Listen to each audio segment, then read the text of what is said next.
Hmm? Ah! It's extraordinary. It's horrible. That's me as a vampire. I'm so evil and skanky. And I think I'm kind of gay. Well, just remember, a vampire's personality has nothing to do with the person it was. Well, actually, it's a good point.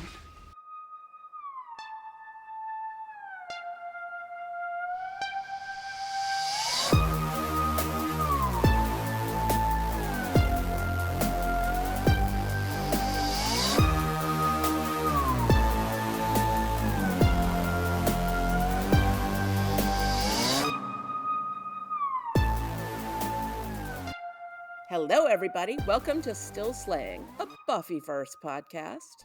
I'm Penny. And I'm Jim. And I'm Kara. This episode, we're going to be discussing Season 3, Episode 16, Dopplegangland, directed by JW and written by JW. The original air date for this one is February 23rd of 1999.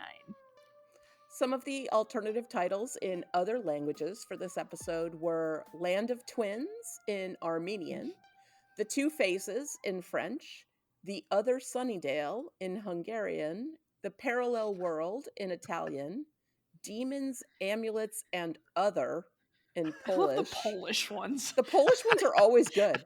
And The Land of the Clones in Portuguese. Oh, and Land of the Gangs in Spanish. Yeah, those don't really make all that much sense, but very entertaining. Welcome back to the podcast, Jim. Last time you were here was for The Wish. So yeah, it's almost like very someone made appropriate. Is it really me this time, or is it my parallel universe me? Yeah, is this evil Jim? Doppelgang Jim. If you had an evil twin, this is a good question to start with. Oh, God. Do you think your evil twin would be into there being two of you, or competitive with the other one of you? Boy. So, gosh, that's a great question. So will jealousy overrule my competitive nature? I would say I would probably try to get rid of my other self. For sure. For sure. Not the way Willow was trying to get rid of gosh, Vamp Willow? What are we going to call the other Vamp Willow? Vamp Willow. Guess. I cuz Vamp Willow was all into I think I would be trying to get rid of my other self for sure. How about you, Kara? Probably in nefarious ways, yeah. I mean, I'm already super competitive with myself, so I feel like that's what would come out. That would be very interesting. I'd think I was going crazy, so that would be a great that would start. be fun. Yeah, but it's like self-competition actually realized. Like that would be perfect. It's already internal. I always wanted to be a twin when I was a kid. I always thought, like, if I had a twin, then somebody would understand me. And I have a feeling that at first I'd be like, yay, a twin, finally, someone who understands me. And then over time I'd be like, you're a kind of a bitka. And have to, find a way to get rid of her. Yeah, I don't know if I would enjoy that for a long period of time. Yeah, it'd be like, I'm me. I need to be the only one. Yeah, I like being unique now. When I was a kid, I would have liked it, but... Yeah. If it was somebody who could do some of my stuff. Oh, that's true. Yeah, like in that Michael Keaton movie. Yeah, yes. Gosh, what was that? Yeah. Well, and it's funny, I haven't seen this episode in a long time, and I kind of thought that's where this was going, but it clearly wasn't. But if I could get, like, I've got so much stuff going on, if I could just have another one of me. But in that Michael Keaton movie, he gets sick of all of themselves too, so I'd probably want to get rid of that one too. So yeah, never mind. Yeah, I don't think I would feel the urge to lick my doppelganger like Vamp Willow did. I don't think that would come into play at all. To be fair, though, she was doing a lot of licking in this episode. To be fair, that is true. She's a licker. Good Lord, that one. She's an equal opportunity. I think I'm kind of gay. I love that so much. That's such a great line, such great delivery. Allison Hannigan shines. shines. It's wonderful. it's fantastic. I think it's time that we take a step back in time to February 1999. Back to the number one songs. Angel of Mine in the US is still going strong by Monica. And then in the UK, they've kind of caught up with the US number one song, and Baby One More Time is at the top of the charts by Britney Spears. And the number one best-selling fiction book in the New York Times list was The Testament by John Grisham. And the number one nonfiction book was The Greatest Generation by Tom Brokaw, still going strong. Lots of thoughts about those books, but I'll leave it be. Yeah. The U.S. box office, the number one movie at the time was Saving Private Ryan, which is interesting because I went and saw Civil War within the past couple of weeks, and this movie directly, the way I felt while watching the Civil War was a lot how I felt in the first 45 minutes of Saving Private Ryan. Great movie. Interesting. Yeah, wanna see just that so that bad. sort of that I just remember the silence of Saving Private Ryan, and there are a few moments in this movie where you can't catch your breath for Civil War. Highly recommend it. Nice. Number 2 is Patch Adams, which and I hope this doesn't like mark me as someone that people want to tackle. I just hate that movie. I hate it. I It's love a bad movie. I love Robin Williams. He is one of my all-time favorite people of all time. I'm not a fan of that movie. And then number 3 is Prince of Egypt, which either is a cartoon or I don't remember it. It's a cartoon. Okay. Yeah, I got it mixed up with whatever the movie was where Jake Gyllenhaal Prince plays of Persia. Prince of Persia. Oh. Yeah. Yeah. Yeah. Different. And I don't know why I know that off the top of my head, but That Prince was of impressive. Yeah, thank you. That's On the funny. day that the episode aired, Kurdish rebel leader Abdullah Öcalan is charged with treason in Ankara, Turkey.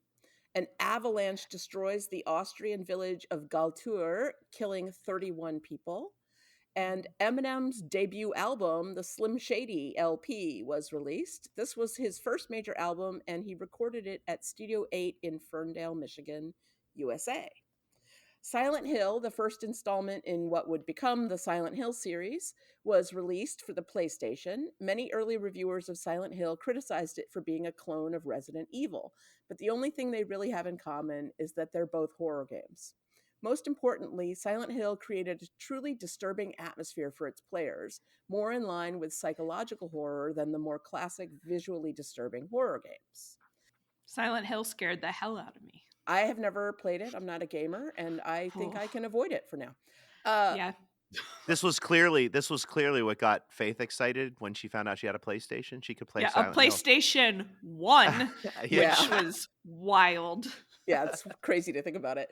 At the time, British TV drama Queer as Folk, written by Russell T Davies of Doctor Who fame, starring Aidan Gillen, Littlefinger, Craig Kelly, I don't know who that is, and Charlie Hunnam from Sons of Anarchy, premieres on Channel 4.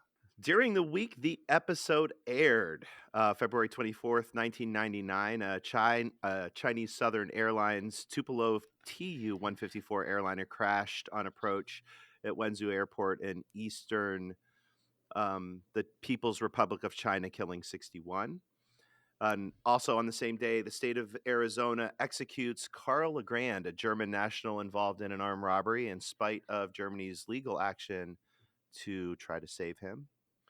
On February 25th, British chef Gordon Ramsay comes to prominence, appearing in the TV documentary Boiling Point, detailing the opening of restaurant Gordon Ramsay. I can't believe that was 25 years ago. On February 27th, 1999, oh boy. I just gave you guys all the fun names. Olusegun Obasanjo becomes Nigeria's first elected president since mid-1983. And I vaguely remember all of those things, which I don't remember the Gordon Ramsay, actually, of all of those. The Boiling Point I've seen since then, but all of those things are like parts of the back of my brain. Really eventful time. Yeah. So let's get into the episode. And I love this. Kara has summarized it as Vamp Willow slays in a corset top, and Anya just wants a frickin' beer, for crying out loud. And that does really sum up the episode. I don't know. Our work is done. We're all set. Yeah, On there to you go. trivia. No, I'm kidding. I Where love shall that we? Anya moment. Where shall we start, Jim? What's your first topic? I mean, look, if we were to start with anything but Allison Hannigan, we would be very bad podcast hosts because listen, it's one thing to we see it time the trope of playing like your opposite, and we got to see her do that in The Wish. We got to see her do it here again. But this part like stands out for me for this reason. For we really get to see Vamp Willow as, in my opinion, the main character. Um, she there's this there's so much I have to say about this, but there's a scene where she's standing next to Buffy, and she looks like a giant next to Buffy, which is saying a lot because Mhm. Sarah Michelle Gellar plays that role in such a way where she is the biggest part of the show. But this Allison Hannigan, she plays these two parts brilliantly. But really, what stood apart for me is how she made Vamp Willow so much bigger.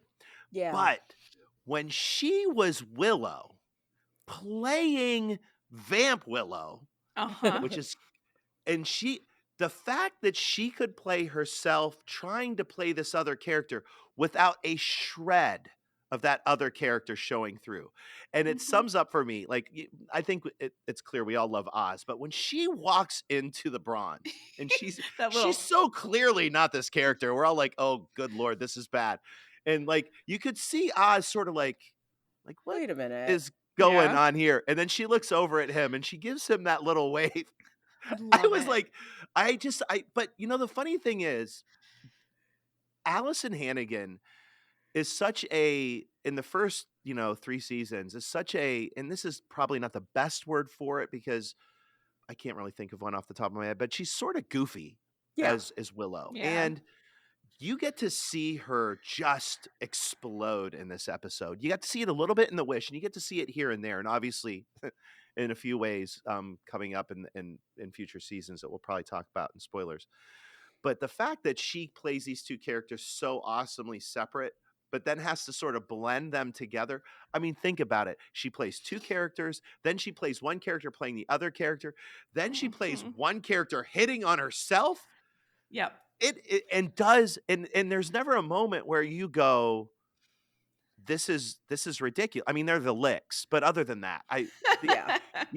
I feel like I think watching this episode, and I guess my big spoiler here is this episode. I mean, I was looking forward to doing this, but whereas some episodes were less good to me, I can, I mean, right now, today, and this will probably change in the coming, year or two, or however long it takes to get through the rest of this.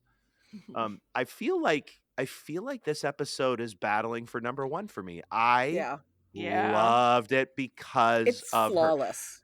Yeah. Yeah. It is, and props to JW, and you're not going to ever hear me say that too much, I but know. when he writes and directs these characters in this wheelhouse right now, season 2, 3, 4, he just gets them. Every Yeah. character. This is my favorite Angel episode so far for some reasons we'll probably get to. But I just feel like this is where he sort of vetted out Willow. We don't get Dark Willow, we get Vamp Willow. Mhm. But you could see this is where he sort of went, okay, like that Spike episode earlier. By the way, I miss Spike. Like that Spike episode earlier. I think this is where he went, ooh, yes, we can do a whole season of this.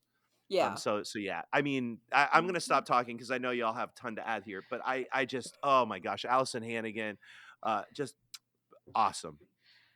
She is amazing. And Really is. I think that until I had seen Orphan Black, this was probably my favorite instance of an actor playing more than one role at the same time on screen.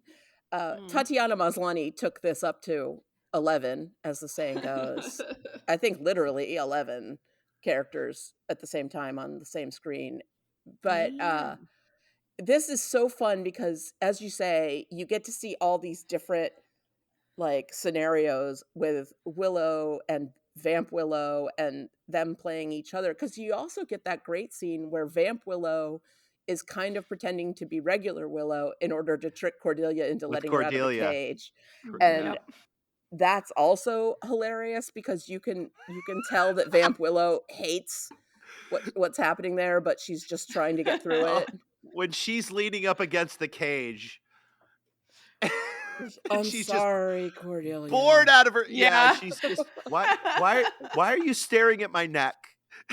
Am I getting a zit? Like, oh my god. That's the thing. Cordy is so just preciously self-absorbed during that scene. It's just like, damn it, woman, take a second and process what is going on in front of you right now. Like, read the room, read And Willow. I This kept is waiting not for the her to game. figure it out. She'd put the key in and she's like, "Oh, This is a no, great I haven't figured opportunity. out. This is where I can talk to you. I get to talk to you now." Oh gosh, And Cordy. then I So love that good. then we cut like the next time we see the two of them, Cordy has got her a chair and a Yeah. cup of something and she's seated, so you get the feeling she's been talking for a while. So good. And Vamp Willow is so bored and she's just like, whatever you want me to say, I will say it so I get out of this cage. Um it's another instance of really great layered performance by Allison Hannigan. She really shines in this episode, and she gets, the funny lines, she gets the heartfelt lines. Buffy is basically a side character in this particular episode. It's like the Zeppo was for Xander. It's Xander's episode. Yeah. And this is Willow's episode where she really gets to shine, and we get to see all kinds of different sides of Willow. And it's delightful. Well, and Willow's character development in this episode, I do love the Zeppo, but Willow's character development is so much richer than Xander's because it actually seems to, spoiler alert, stick around a bit for later. And you see her, there's the beginning of the episode where she's feeling a bit left out and upset about Faith and feeling like Faith is kind of taking over and overstepping, and she's not getting, as much as she wants out of her friendship with Buffy. I'm eating this now. It's not lunchtime. I don't even care. You're so cute. Hey, Willow, did you remember to tape biography last Friday? Uh-huh. See, I told you. Old Reliable. Oh, thanks. What? Old Reliable? Yeah, great. There's a sexy nickname. Well, I didn't mean it as... No, it's fine. I'm Old Reliable. She just means, the geyser. You're like a geyser of fun that goes off at regular intervals. That's Old Faithful. Isn't that the dog that the guy had to shoot? That's Old Yeller. Xander, I beg you not to help me. Well, I didn't mean it as a bad thing. I think it's good to be reliable. Well, maybe I don't want to be reliable all the time. Maybe I'm not just some doormat person, homework gal. I'm thinking nerve strike. Maybe I'll change my look or cut class. You don't know. And I'm eating this banana. Lunchtime be damned. Well, wait. I'm really sorry. I'm storming off. It doesn't really work if you come with me.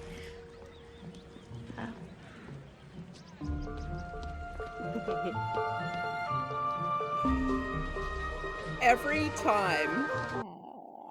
time I ate a banana at my desk at work, I would Lunchtime say, be lunchtime damned." be damned. She's just you feel it so much where she's just, she's predictable, she is dependable, she's more dependable than any of the other characters I can think of, and that's not, necessarily a negative trait, right? Right, But I it's think not sexy. and it comes in with her kind of going along with it, that feeling of almost being a doormat is Yeah. where I feel like it gets to be problematic because, there's that line that's exchanged in the library where after Principal Snyder has very kindly voluntold Willow that she is going to be helping Percy out, she's complaining about it and talking about Principal Snyder and says, I just hate the way he bullies people. He just assumes everyone's time is his. And then Giles pops up with, Willow, get on the computer. And she's I like, yes, want sir. you to. Yeah, but she's just like, okay. So we see her, kind of going along with this. And it's almost like it's so ingrained in her that she doesn't give it a second thought anymore. And Vampire Willow, who is, for whatever you want to say about her, is confident and assertive and, a bit, I don't know, she's fairly courageous and she'll take risks and she's a leader. We see how quickly she's able to get this little gang of other vampires around her to follow her. And Willow ends up absorbing some of those traits and taking them on and almost draws inspiration from her, doppelganger. It's part of the theme of the whole season of, sort of dark mirrors of ourselves and how nobody should be only one thing. And so, I if love that you you say dark mirrors yeah, too. because we've got Faith, right? Faith is the dark Yep. mirror to Buffy. Even the mayor and Faith, where the mayor is kind of this, He's like dark he's a Giles. bad guy. Yeah, he's kind of evil and he's got this weird sweet side. Whereas you've got, Giles fits perfectly as a foil to him, and Faith, where she's supposed to be a good guy. Like, she is supposed to be a force of good. And she can overall be, kind of sweet and snarky and she wants to fit in, but she's got this evil side that comes through. And when the two of them get together, Yeah. it's kind of diabolical. It's Even so Wesley, appealing though. Yeah, yeah, Wesley. well, Wesley, Oh, who ends Wes. up kind of goofy, but the layers again of a show, and I was super curious when Jason did the Zeppo. I was happy that he watched this show and got the layers up. Like, there's so many layers to this show, and it sometimes can come off super campy on purpose because I think JW is rooted in that campy like 60s and early 70s kind of TV, but the layers that are in this for each character. And you talked about like Faith and Buffy, but we had that in The Wish. You had that Buffy Faith version. It's just so intermixed into this series, these lines that you have to be very careful not to cross. And I think the best episodes show us what happens when you cross those lines. This actually wasn't one of those episodes. We just got to see both sides of it. But JW does the showrunners really do such a great job of that. And I think this episode really epitomizes the complexity of that because every character shows a different side. I think Cordelia kind of comes back to maybe a little bit the way she used to be. And I think Angel, we get to see perhaps a side of him too, where that we go, oh, there can be a show just about him maybe down the line, because he doesn't always have to be the dark side of it. There's some fun to him too. I love the scene where Angel shows up at the Bronze and he's like, Oz and Oz, you're looking for Buffy. And then the, Vamp Willow comes in and the two of them are looking forward. They don't look at each other and they're having this very calm conversation about like needing backup and stuff. And it's like the two most stoic characters in the whole show. Wait, I got it. And nobody gets hurt. Why don't I believe him? Well, he lacks credibility. Can you get out of here? Skylight in the roof. I can make it. I think we need some backup. I think I'm needed here. 10 to 1. Could get pointless.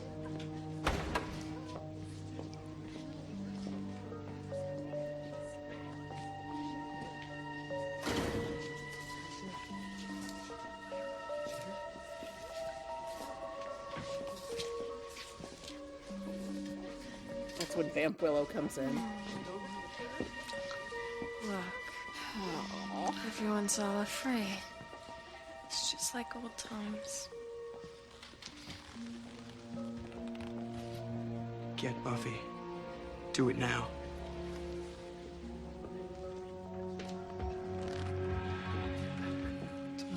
Check out your girlfriend.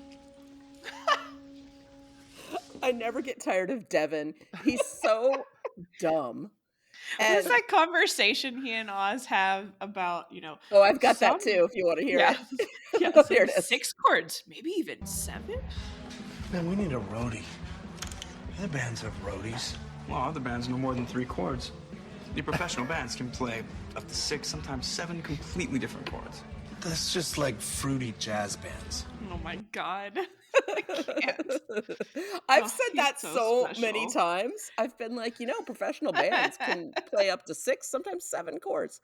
I've tried to learn to play guitar so many times, and I'm not good at it. And I say that to Not myself easy. too. I'm like, you're gonna need to learn like 6 or 7 chords, Penny. Come on, keep working on it. I remember watching this episode with my brother at one point, and he was like, is that a lot? Is that a lot of chords? I was like, no, Nick. The Yeah. whole point is that that's not a lot of chords. It's just so precious. Unless you're a punk band, then it's just enough. Yeah. You can get away with Can it. we just really quickly give props to Angel for Tarzaning up those ropes? Yeah, that was really cool. And I only Yeah. say that because later in the episode, who tries to climb up those ropes? Was it Xander? Oh, Someone- yeah. Oh, Is someone it tries to Xander? climb up the ropes. He's Yeah. trying to, and he's just, you just see him like, there's like 3 scenes where it like pans across and you sort of see him You just can't still do on it. the Struggle. ground. Yeah. Rope And climbing it's is hard. silent.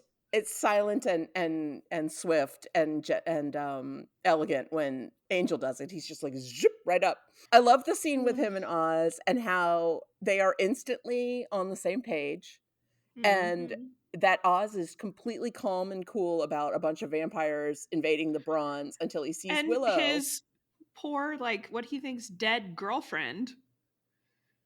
Like, I cannot imagine what's going through his head. Yeah, and just get Buffy, do it now. And Angel doesn't question him. He's like, yeah, this is definitely a scene for Buffy. And it leads to the most amazing Oh scene gosh. when Angel shows up at the library and So good. and he's all like, Buffy, I don't know how to tell you. And then, it's Willow's dead. And then Willow's like, hi, Angel. He's like, hi, Willow. What? Yeah, Huh? it's like, hey. Well, no, I mean, and it literally is Willow's dead. And then he looks over and goes, hey, Willow.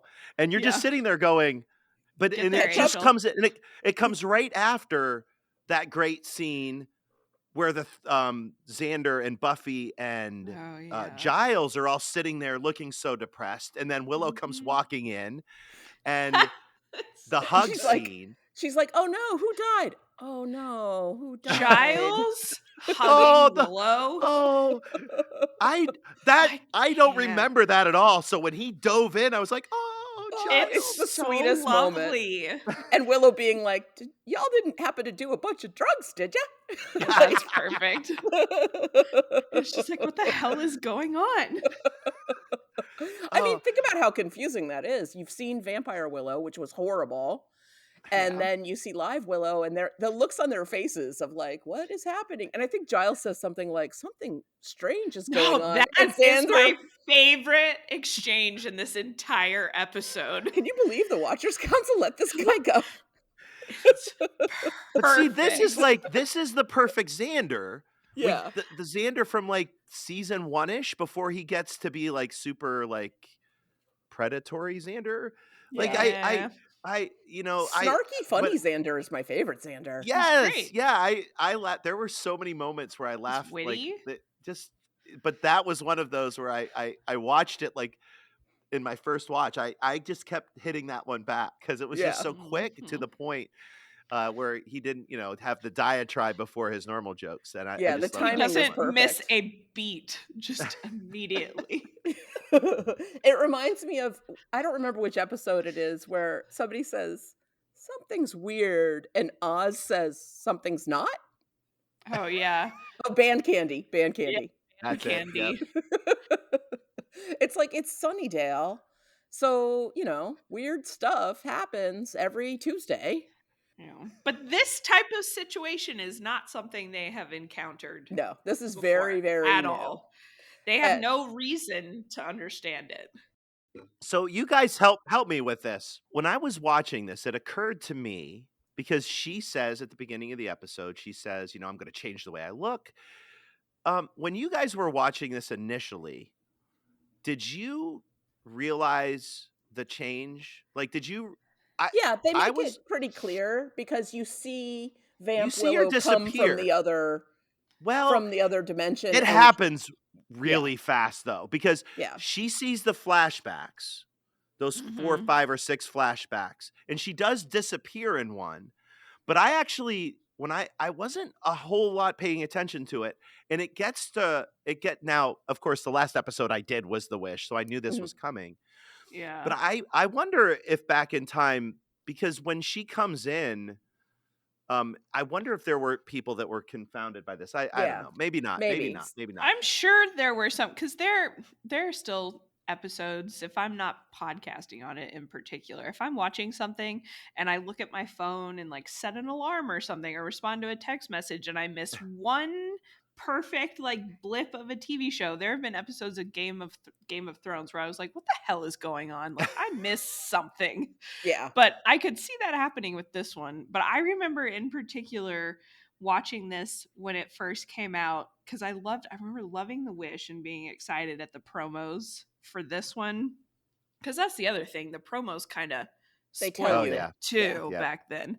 But watching the scene where Anya and Willow are doing the spell, and the whole point is to pour this sand on the plate with the amulet on it to bring it forth from this other dimension, this alternative parallel world. And I still remember looking and be like, man, their hands are really close to the sand. Like that seems kind of risky. They're not going to get much on the plate. And then of course, Willow has this vision and pours the sand on her hand instead of the plate. And I was like, well, that was stupid. Yeah. Come on. But I don't blame them one bit. I think that makes perfect sense. And it was one hell of an episode. I mean, I don't care how they got there. Exactly. Anything it took to get Vamp Willow and regular Willow in scenes together was fine by me. Because it is delightful. Having a vision like that, Willow is sitting there seeing all these insane things. It makes sense that it would shake her up a little bit and, it'd throw her out of the spell. Yeah, I just love that. Like we're like the all-knowing, omniscient narrators here because we know all of this. Nobody else except for Cordelia knows about any of this. And I don't think Cordelia knows about it. I think Anya's the only one who knows about it. So you're right. Truly, you're right. Yeah. You're right. So I love the fact that Willow gets that little taste of it, and slowly as this episode unfolds, the wish verse or whatever you want to call it, sort of comes out into the open. And it just, I can just envision them like 20 years down the line, sitting in front of a campfire, talking about, hey, can you fill us in, Anya, on the, that kind of thing. But, and I love, we're skipping to the end, but when Xander is like, so in your universe, I'm a badass vampire? People afraid of me? Yeah, bad. Like, he's so insecure that any little bit of glory he's gonna cling on to because like it just makes him feel better about himself. Like, all right, buddy. Yeah. Pat you on the head. But I don't know. This episode, like you were saying, Jim, that it's competing for your top episode of the series. I have 100% confidence in saying that it's in my top 5. And I don't think that'll change because when, before we even talked about podcasting on this, whenever I would go back and rewatch Buffy and I didn't feel like going through the entire show again, this was always the first episode I went back to. Like, it's just so rich and fun. It has everything. It has everything. Every character has a part to play in this. If you think of all the storylines that it's juggling, which is why the end is so amazing, you've got. And we haven't even talked about Percy a lot yet. So you've got You want us Allison. to read? Yeah.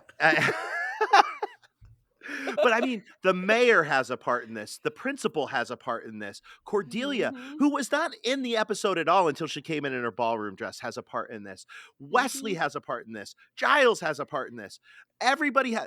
Yeah. Angel has, and like I said, And I think Angel's funny in it. Like, Angel has depth in this, and it's Oz great. has a part in this, and they're not little parts. They're Yeah. all Yeah. substantial parts. And so for an episode that really doesn't impact Snyder. a whole lot going forward, it Yeah. has everything in it. And Every storyline gets Yeah. a little bit of a touch. And yeah, really the only plot important thing we get is some faith in the mayor, right? Like that's the most Yeah. important thing we see is that Faith It- and the mayor are working together and that he got her that kick apartment, which I Every have to time she agree calls is so him cool. sugar daddy, though, I just like cracks me up. cringe internally. It's like, ugh. Oh, No. but it's such a great moment because then he gets It to be all is. like, none of I'm a that. family man. Yeah, and it's so, and that's when you realize that their relationship is gonna be special Yes. because of that. Because if he had played into the sugar daddy thing, all of us Mhm. would have been like, ew. Ew. Yeah, immediately recoiling, but instead it's so much better and more complex than that. It's so Like, cute. Like yes, he comes in as a father figure, but it's not at all sexual or creepy. So good job, Joss, restraining that. But I just, there's something about their relationship that you cannot take your eyes off of when they're on the screen. Yeah. It's just so compelling and it's so clever. And that's one of the things about the writing of Buffy is all of those writers know these characters inside and out, and they pay attention to the continuity, not only, just in terms of plot, but in character development and how certain things would realistically affect their characters. And the storyline between Faith and the mayor is kind of the epitome of that. It's just one thing that I remember not seeing coming at all. But Yeah. once it started happening and the story started developing, it made so much sense. And there's a I was part like, of me this is why they that's write TV shows and I don't. there's a part of me that's even happy for Faith. yeah. Like, Mhm. oh, she found someone to love her. That's so Yeah. nice. I mean, he's an evil demon, but like, oh, because she her needed but her that. reaction, her reaction to everything is like, it's sad. Like, it's such a sad story. I mean, because her initial reaction to everything is in this case, when she sees kind of a patriarchal influence, is to, hey, you're my sugar daddy, which is clear Yeah. throughout the story. And the sad thing about it too is Buffy is now in tune to this, and Buffy, I think, for 3, 4, 5, 6, 7 episodes has been trying to show her, we're here for you. Mhm. But it's like one of those things where, for me, it's like when I try to tell my kids something, and you try to tell your kids and you try to tell your kids and you try to tell your kids, and they don't listen to a word you're saying. And then randomly a month later, your kids will be sitting at the dinner table and they'll say, hey, my friend told me exactly the same thing you've been telling. This is kind of that, Yeah. except for, unfortunately, this is where, Harry Grainer, the guy who plays the mayor, who's brilliant, by the way, just fills that in at just the perfect time. And don't want to give away any spoilers, but obviously they head down a different direction than Faith would with Buffy. I will say this too. Yeah. I'm sad that we do get spy Faith in this, which Yeah. we're not yet down the path that we're going to head. But Yeah. I'm sad. Like, I want like a Faith isn't bad like series. Yeah. I'm know. sad that we've now turned the, okay. Yeah. I just, maybe something kind of like that happens later on Yes. a tangential series. But not, I But who think knows? Not it's to like the what we extent talked that about. we want. We talked about with Kirk, like, there was talk after the end of Buffy of a Faith spinoff, and the Ugh. behind the scenes is that she chose to do True Calling instead of a Faith spinoff. But Yeah. in my fantasy, it's a show where she travels around the country fighting demons like Kung Fu or the Incredible Hulk. Yes. And That would've been has awesome. adventures along the way, and it would be infinitely watchable. looking for her space, like looking for like Bruce Banner, like looking Yeah. for her people. Although he was called Yeah. David Banner in the series for legal Yes, reasons. yes, yes.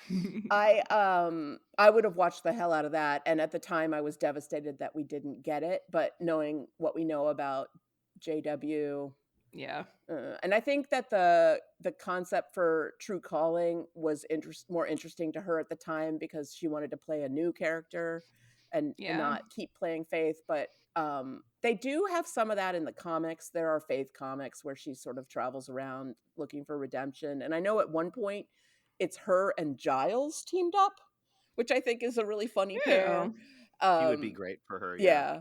But he's like, I I'm wish your I had. slayer who will break the rules, and like finds Faith, and they go on some adventure. It's kind of perfect. I will say before I forget, I don't know what one of you said something that triggered that thought. The one thing I wish so badly we could have seen in this episode would be Vamp Willow recognizing Angel in the bronze and being like puppy or some sort of like Yeah. puppy reference with Angel hearing and being like, what the hell is Yeah. she talking? Like that is the one thing That's true. We that don't I get wish that. they would have.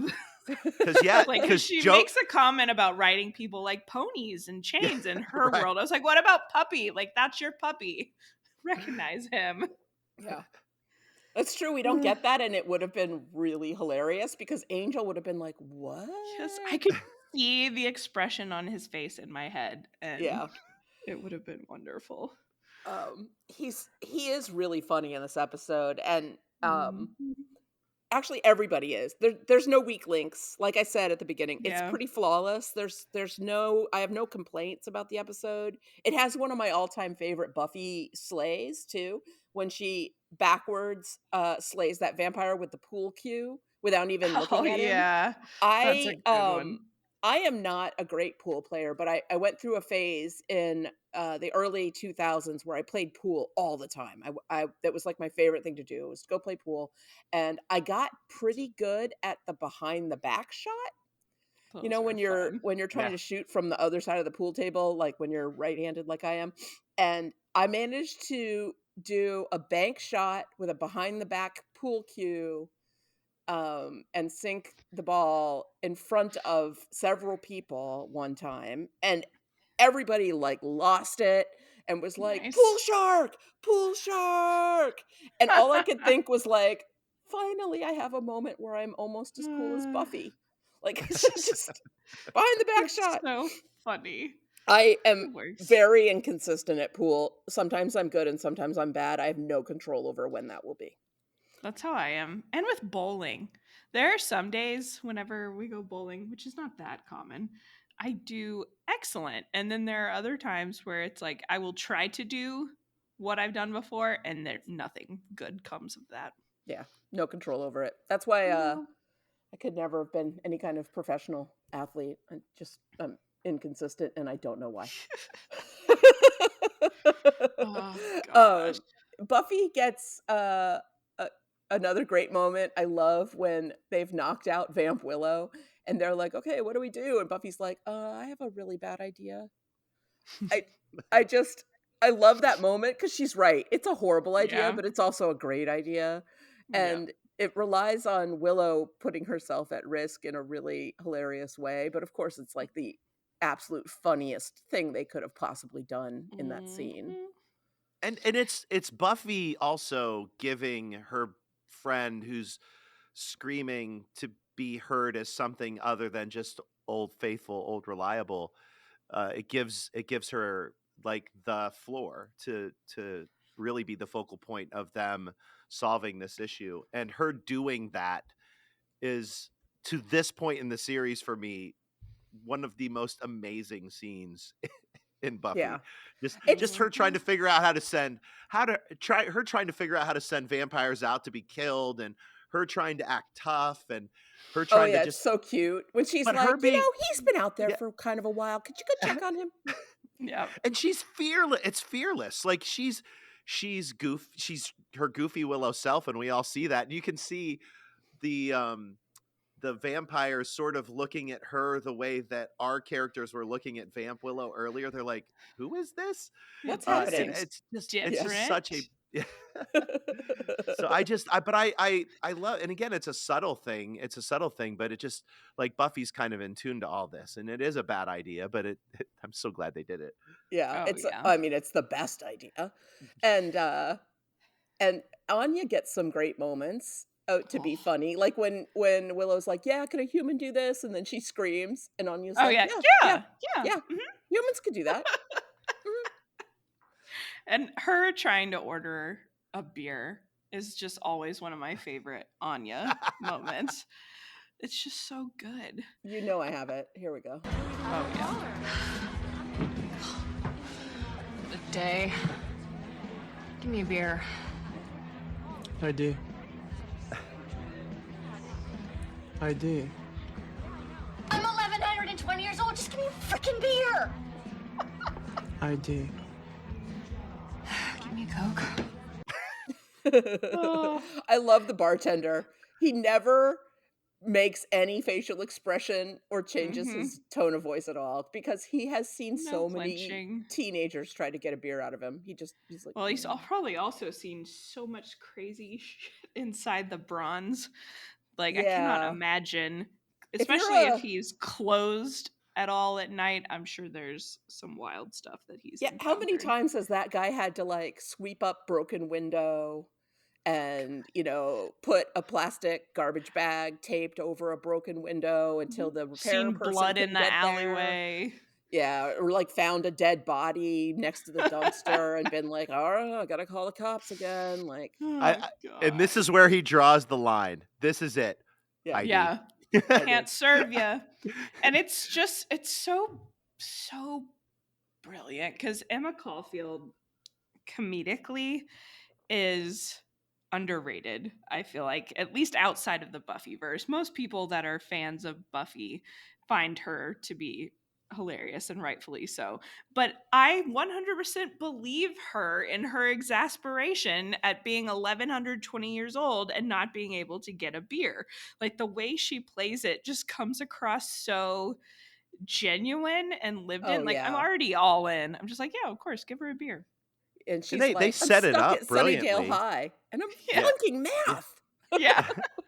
But I mean, and they, the first scene of the whole episode is her frustratingly like saying, please just let me be who I am. And, she of course storms off, which spurs on the whole thing. By the way, we haven't even talked about that character. And I don't remember what his demon, her like demon Oh, boss was. D'Hoffryn? D'Hoffryn, yeah, because he comes back. I mean, well, never mind. Sorry, Yeah. for later. Spoilers. Spoilers. We should just insert like a river Oh, song. Spoilers yeah. anytime we go over. Props to Anya for perhaps getting the closest to saying an F-bomb, for getting me to at least go back, because when she says frick in Yeah. there, I Yeah. really thought, I was like, ooh, wait, did she slip? And I was like, no, she didn't. No. She didn't. But It's like, that were was they allowed that's to about do that on the WB? Yeah, I don't think, yeah, frickin' I think was still allowed at the time. Yeah. I don't think, and we hadn't gotten the clever frack yet. That was to come in a couple of years from Battlestar Galactica, Battlestar. and then fork, which we got Fork in The is Good great. Place. I used to use frack all the time, and then once I saw The Good Place, I switched over to fork. I use fork all the time, and shirt and bench. Oh yeah. Son of a bench. Yeah. But Anya, Emma Caulfield, I knew her from 90210. She played a girlfriend of Brandon's who also worked on the school paper, and she was like an uptight, like alpha, type A, competitive, preppy, whatever. And then, her first episode, The Wish, when we see her, she's like a preppy girl in Cordelia's little clique. And so I didn't expect comedy to come out of her until it did. Yeah. And in this episode, And- I was like, oh, she must be so happy to have this instead of 90210. This is such a better character. She's just so incredulous in this whole episode. Like, my favorite, the scene, and I don't, maybe this is just my humor, but when Willow kind of ruins the spell, and she's like, "Oh, we'll just do it again." She's so frustrated that Willow won't do it, and she looks up at her and she says, "Just trying to find my necklace." And Willow Yep. looks back at her. I laughed for 20 minutes. Well, did you try looking inside the sofa Oh, in yeah. hell?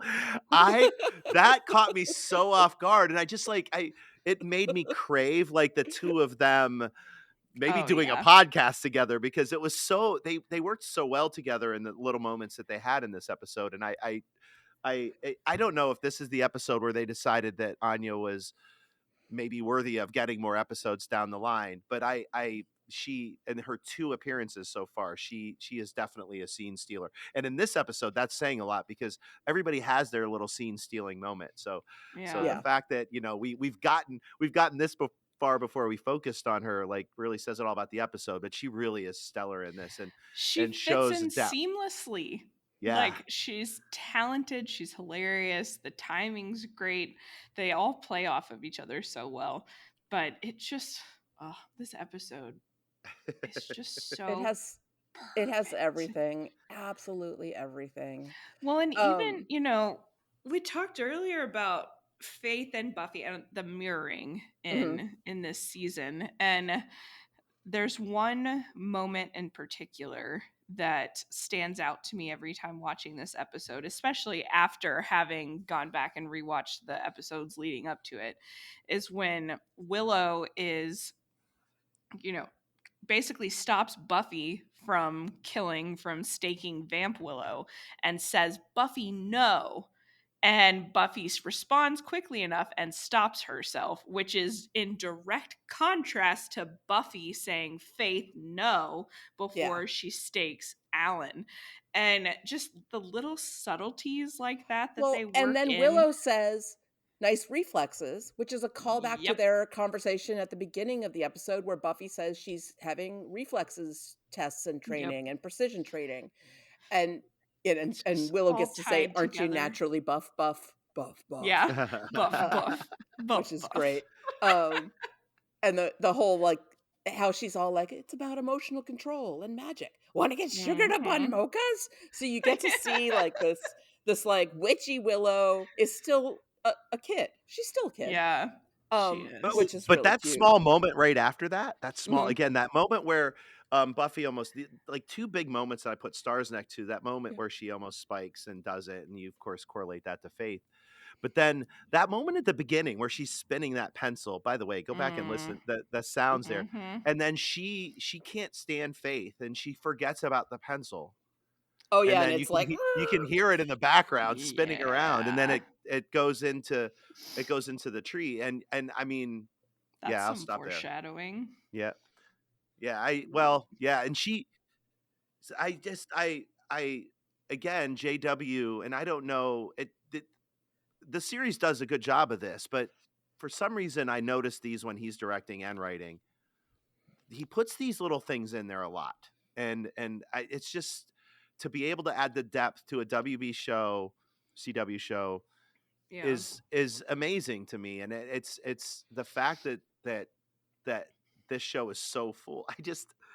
I mean, the fact that I've come out of this probably was a top 15 show, maybe top 20, but I wasn't like you with it until I watched it. I watched it like 3 weeks ago, and then I've watched it like 4 or 5 times since then. But this is the only thing missing. The only thing missing from this episode is Spike and Drusilla. I know. Come on. I would have loved to have seen Spike's reaction to Vampire Willow. Like, he would have loved Vamp Willow. Yeah, he would have. He probably would have preferred her in that little pink sweater. Like, with I Drusilla could see him gone. Yeah. Oh my gosh, the tastiness of because Those she's two? based. They would get into some serious hijinks together, and it would be so fun to watch. The joy of Spike with a Willow look-alike. Oh my! Yeah, that would have been really. Get rid of Percy. Let's redo this episode. Let's get rid of Percy. And Oh, let's put in Percy. spice. But I do love the Percy Willow dynamic because, of course, Principal Snyder has been MIA for the last couple of episodes, really, and he's back with a bang in this one. And Percy, being just typical, assumes Willow's going to do his work. I absolutely love the scene in the Bronze where, Xander and Buffy spot Willow But first she as has that Vamp interaction Willow. with Percy. Yep, with Percy, and sets him straight for Ever. the foreseeable future. Yep. It's just so satisfying. And then he's so scared of her, and they never bother to correct Percy that wasn't Nope. regular Willow, because it's just Nope. it's for the best that he's terrified perfect. of her. And I love when Xander comes up and he's like, "Is a funny thing happening?" Like, he's such a dork. And I loved so good. Principal Snyder's line. It's funny, when I first saw this episode, I hadn't seen all of Snyder. season 2, so I didn't get what the line was, but now, of course, I get it when he's like, "We really need a winning season, especially after last year's debacle with the swim team." Yes. And I'm like, yeah, your whole swim team turned into swamp monsters. That's a problem. That's But again, the brilliant, like the Yeah. layering, like again, it's a standalone episode, but it's got all these ties in. Oh, I love that. I It absolutely love that. It rewards you for viewing, right? It's like, here you go, here's your little present because you saw season 2. Because it's still fairly subtle. Like, he doesn't have to spell out, like, 4 or what of their best swimmers turned into monsters and the coach was blah blah. Like, he doesn't have to spell it out. But No. it's And everybody's very just clear. like, yeah, this is Sunnydale, Ohio. Sometimes half of your team just gets turned into monsters. It happens. Yeah. And, the coach gets killed and the nurse gets eaten. It's part of high school in Sunnydale. Which, that reminds me, that kind of makes me think how much of the student body, and we'll see this later on in this season, not too spoilery, that they all know something strange is going on. We saw it in Gingerbread. Joyce references, like, how many people do we know that have, what do they call it with the neck severe wounds? neck wounds. Yeah. Yeah, like that type of, awareness. And Willow is just sitting in the courtyard, levitating and spinning a pencil out in the open, and you see people in the background. I'm like, is this like, does everybody just kind of know that supernatural shit happens and they ignore it? Like, I really think they do. The Bronze, I mean, all these kids go to the Bronze, and I mean, we have like, I was just Never sitting there come going, back. okay, there's like 10 vampires in the middle of the Bronze right now. Clearly someone's got to go, and they just watched one get bitten. Like, clearly. Yeah, they all know vampires are real because and then they all talk to each other, of course. Yeah, So, what a wild place to go to high school. and the fact that any of them decide to go to the local college is hilarious, right? Like, you're not like, let's get away from Sunnydale, maybe. Yeah, it Sunnydale too seems to weird have some here. problems. It's too boring there. Let's stay here. Maybe. Yeah, at least it's interesting. I thought my high school was hell, but we didn't have vampires. We had, mean jocks and some kids with a cocaine problem, but no vampires. Can we talk about the fashion in this episode for a second? The pink sweater gets a lot of press because, of course, it's the one that Vamp Willow ends up wearing, and she's like, "Oh, this is like a nightmare," and she's like, "Look at me, I'm all fuzzy." But which is Allison Hannigan being able to depict like her just looking so uncomfortable and unnatural in that sweater as Vamp Willow compared to when she's regular Willow, and it seems to suit her. Brilliant. There's a worse outfit. I thought that pink sweater was the worst sweater that Willow ever wears. But earlier in the episode, she's wearing a purple fuzzy sweater with an orange heart and an orange fuzzy skirt and like a pink fuzzy crossbody purse. And I was like, oh, that outfit is worse. Yep. The pink sweater you can buy online. There's lots of places that sell versions of it. And they say like the Willow sweater. And there are several different action figures available in that outfit. So it's gotten a lot of fame over the Yeah. years because it's a truly horrible sweater. I mean, the daisies around the neck I could forgive if not for the random other patches I on know. the What is it, sweater like a The love, smiley face? and a the sweat, butterfly. and Yeah. it's got the love in the middle. Yeah, with Oh, like a Says that's square. love. right. The Yeah, Like square a it's love. blue flower. So I might need to yeah. do this for Halloween next year with that mini skirt and some pink tights. I think that sounds fun. That'd be a It's fun just costume, yeah. so It's hideous. so ugly and so loud. Like, I don't know. In high Mhm. school I was pretty insecure and I was always afraid that like people would think I was weird. So my fashion was incredibly conservative. See, Um well also I when worked at the Gap, so I basically just oh dressed like yeah. I worked at the Gap. I just cringe when I see this pink fuzzy sweater because if I got in trouble for dress code in high school, it was because my skirt was too short or something like that. It's prime time in 2003, 2006 ish. All these like Abercrombie micro jean skirts, and I had a white jean skirt and these horrible, like kind of chunky Dr. Scholl wedges that were pink, and then a pink fuzzy sweater Oh, that was Kara. not quite, I know, I think I'll have to try to find a picture of it. That was not quite unlike this, except it was just a little sluttier because it was somewhat see-through, and you would wear like a white like spaghetti strap under it. But Yeah. every time I see this episode, that is the outfit that I think of from high school, and I cannot stop cringing at the fact that I wore it. And I remember I think it was my geography teacher made me stand up and like do the whole thing where I put my hands down, and if your skirt had to be Fingers. Yeah. longer than your fingertips, and mine was like 3 inches shorter or something, and I had to call my mom and get her to bring me jeans and wear sweatpants in the meantime. So every time I see this, I'm just like, well, I think my sweater was worse. Willow's at least was cringeworthy for different reasons. Yeah, it's so dopey and it's like kind of puffy. It almost looks like a Yeah, sponge. the It's sleeves in certain scenes just look so billowy and oh, it's big. so ugly. Um it's just and then putting it on Poor Vamp Willow is Willow. so funny. It's Yes. so funny to see a vampire face in that goofy Ugh. like little girl looking like that sweater would look so cute on my 9-year-old niece, right? Because Yeah. everything looks cute on a 9-year-old. Gosh, I And was like so looking forward to her waking up though. I was yeah. so I because you knew know. that the first thing she was gonna do was what she did, and that Yeah. look down at like, oh She's like, no, what the no, no. hell is this? Yeah. I love when regular Willow is in the vampire outfit too, and she's like, "Ooh, Oh, look at those! look at Oh About those. yeah. the She cleavage." gets distracted by She's her like, own oh, cleavage. I guess they don't have to breathe, and then she Yeah. looks down and oh, look at those. Yeah. It's like, okay, Gosh. okay, but listen, Yeah. That's so listen, funny. they okay.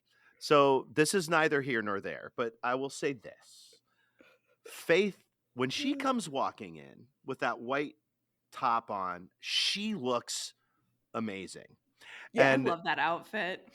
she just It's absolutely, which I love because that's the first moment where we're like, wait a second, wait, why is she there?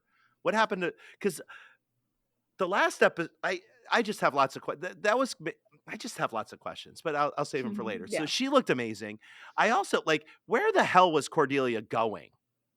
Oh, She Yeah. had she like got all she dressed up just to hopefully bump into Wesley. And I oh, gotta Yeah. tell you, as Oh a yeah. girl, I have done this.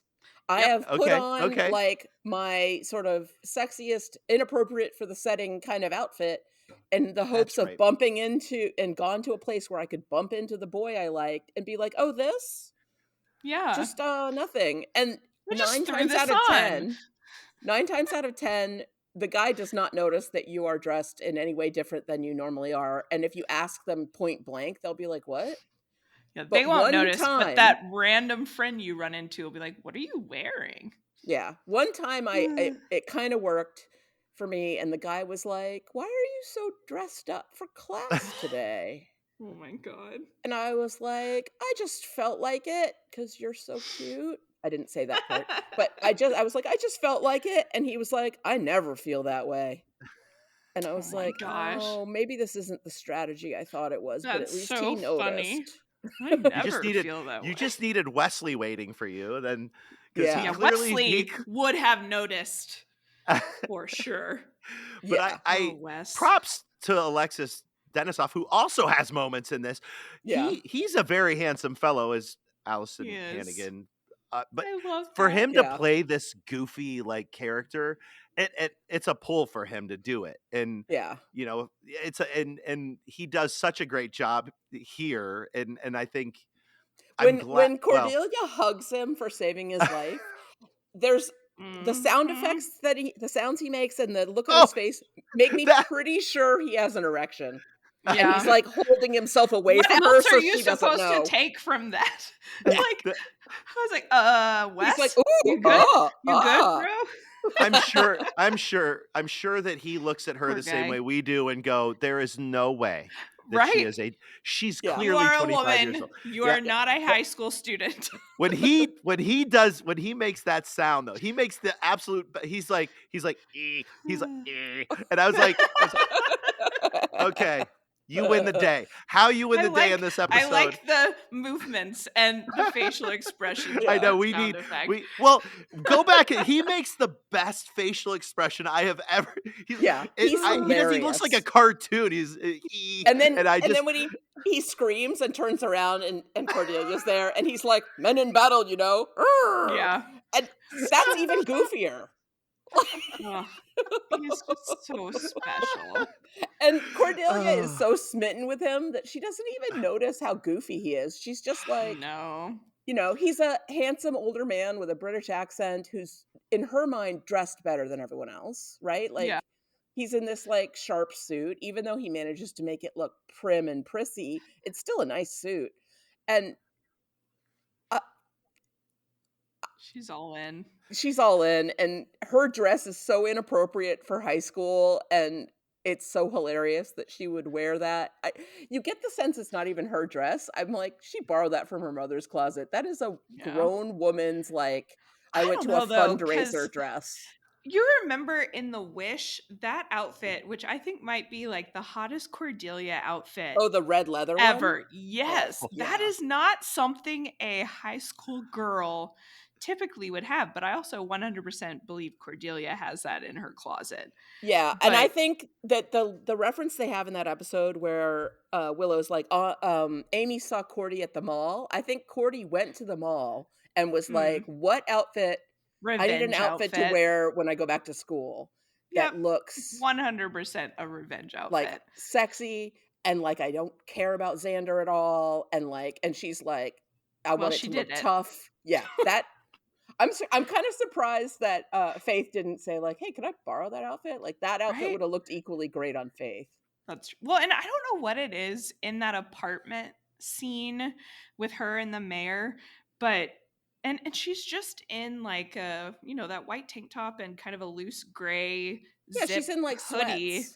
but she looks so good and like glowing in that Yeah. episode, like in that particular scene. And I It don't know seems if they like they changed lighted the her. Yeah, makeup. it really felt like they lighted Yeah. her a different way because Well, she she's stood out. wearing Yeah. she's not wearing her usual bad girl makeup, right? She That's doesn't have the true. like heavy red lip and the like. She's got gloss instead on Yeah, she looks more, I think, in an attempt to assimilate with like the Watchers a bit more Council and the tests and innocent. everything. She's lightened up on her face. She's Yeah. got her hair pulled back. She's trying to imitate Buffy, I think, to fit in. Yeah. So she's like, her makeup is different, her hair is different, and so you can She see her she better. acts different too. Like it kind of Yeah. goes along with the hey, now I'm going to be super She's all nice and joyful and nobody's going to giddy. notice. Yeah. Yeah. She's being friendly. She's like, "Hey Willow, what are you working on?" And, "Oh, that's interesting." Like she's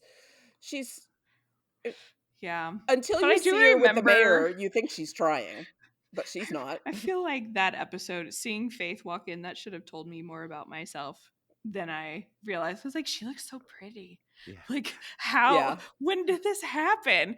But it's true. She stands out. And I think maybe that's what the half pulled back hair also. Yeah. And it's less harsh. It makes And her it's look not as younger. like wild in her face too.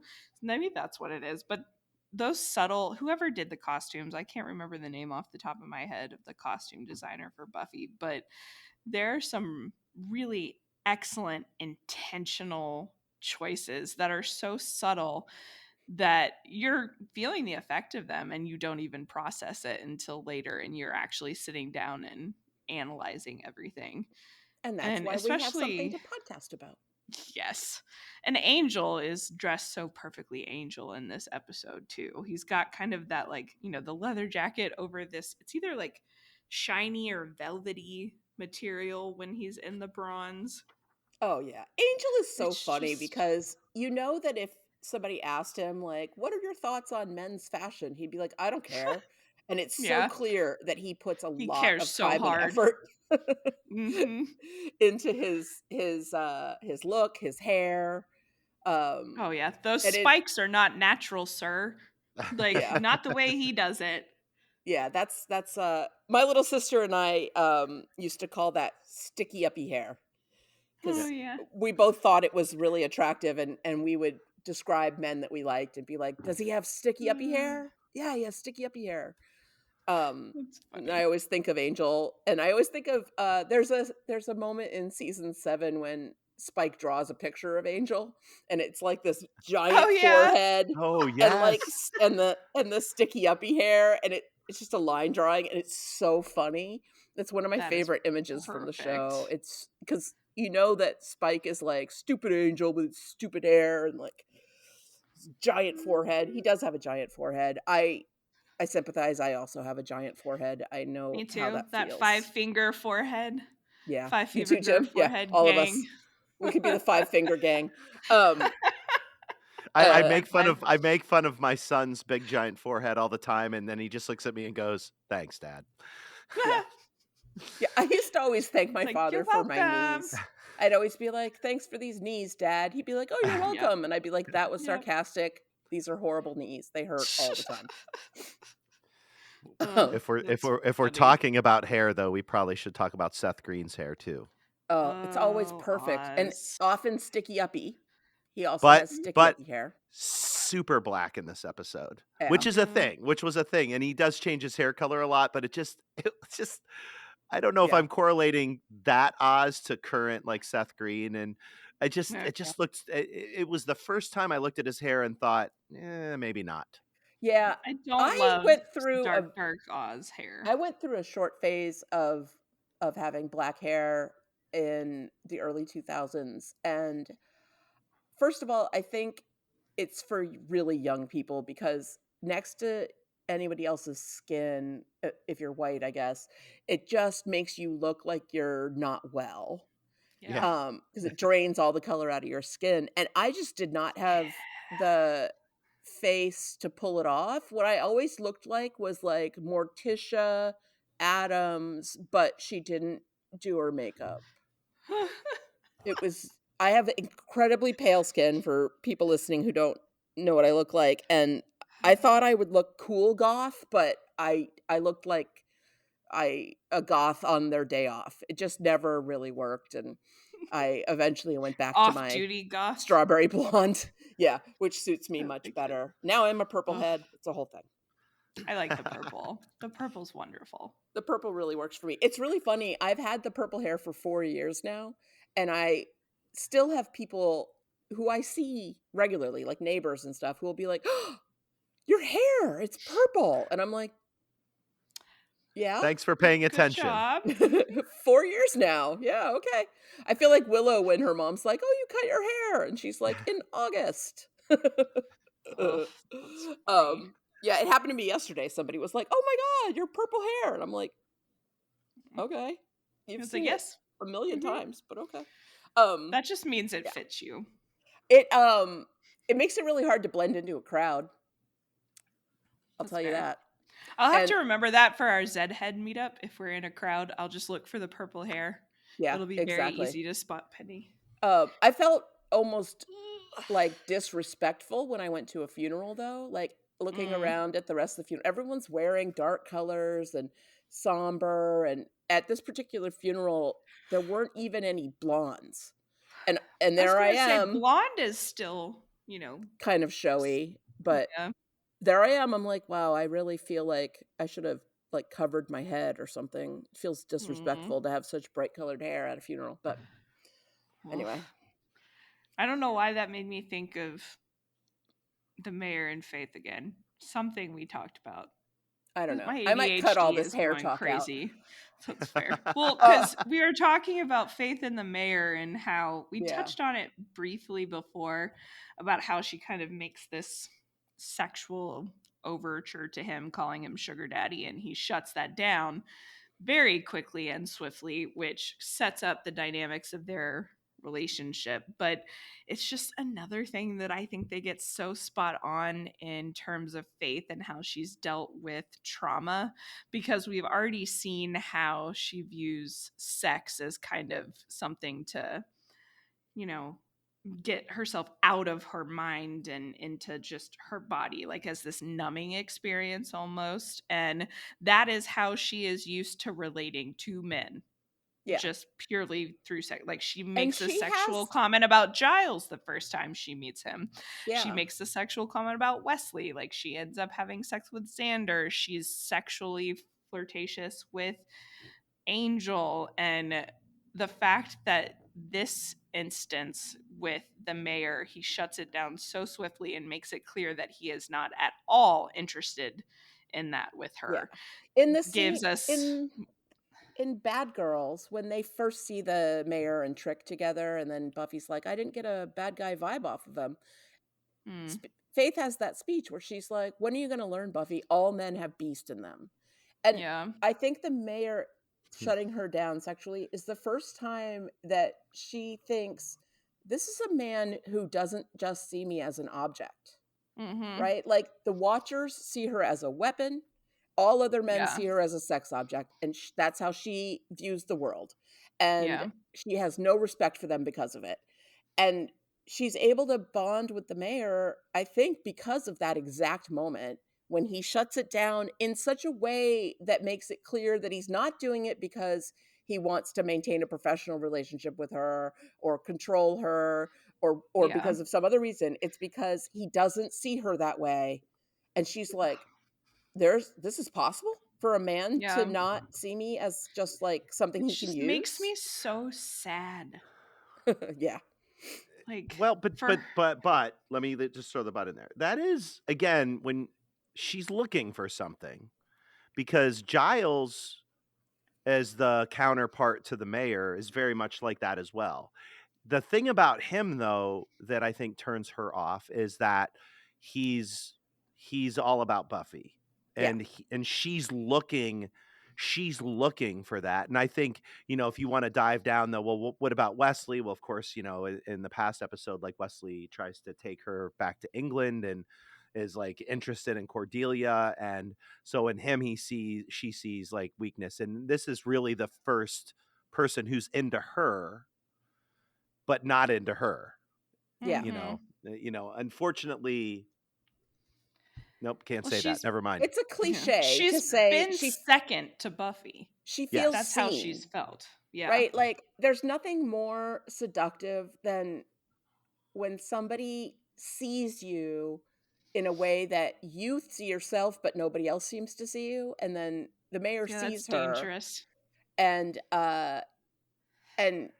it's powerful for her that he sees her and doesn't want to have sex with her, and that he also doesn't judge her for any of her mistakes at all. And she knows that she can never get between Giles and Buffy, and she doesn't want to share Giles with Buffy. She wants her own person who loves her the way Giles loves Buffy. And this is the first time she's ever met anyone who could give her that. It's no wonder she falls under his spell and she seeks it. dark. I mean, she seeks it. She's seeking it. She goes to him. He's trying to figure out, well, okay, I've lost all of my crew now. I've lost my deputy mayor. I don't think she goes to him seeking emotional Oh, father figure at all. She just is like, I need to work for someone bad Yeah. because I'm bad. And the and fatherly thing comes as a surprise. yeah, well, she wanted to take it. I mean, like in Yeah. this, like she wants to take advantage of it the same way that well, and that's not the right phrasing of that. Her only way of her only way of control is the sexual self and her killing, and Yeah.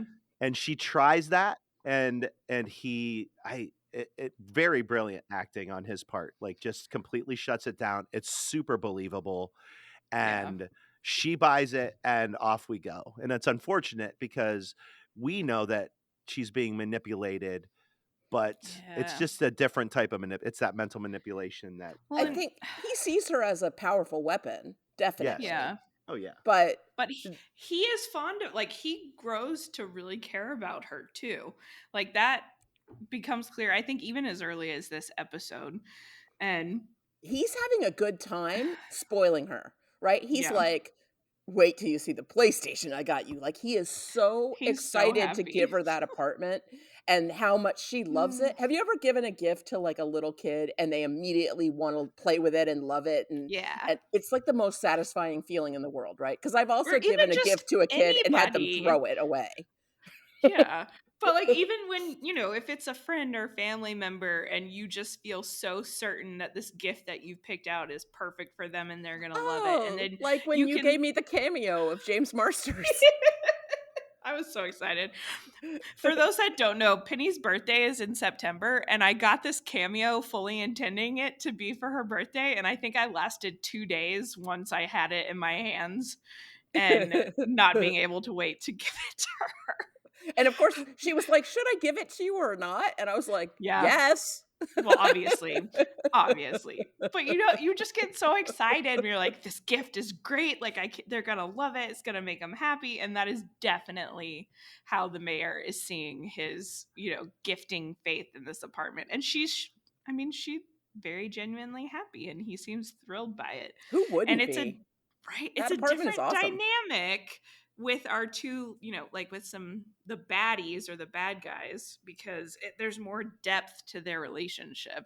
And I did want to ask you guys, there's this very small moment where Faith, she comes back from training and Wesley's all out of breath and she has this very small good luck that she says to Buffy.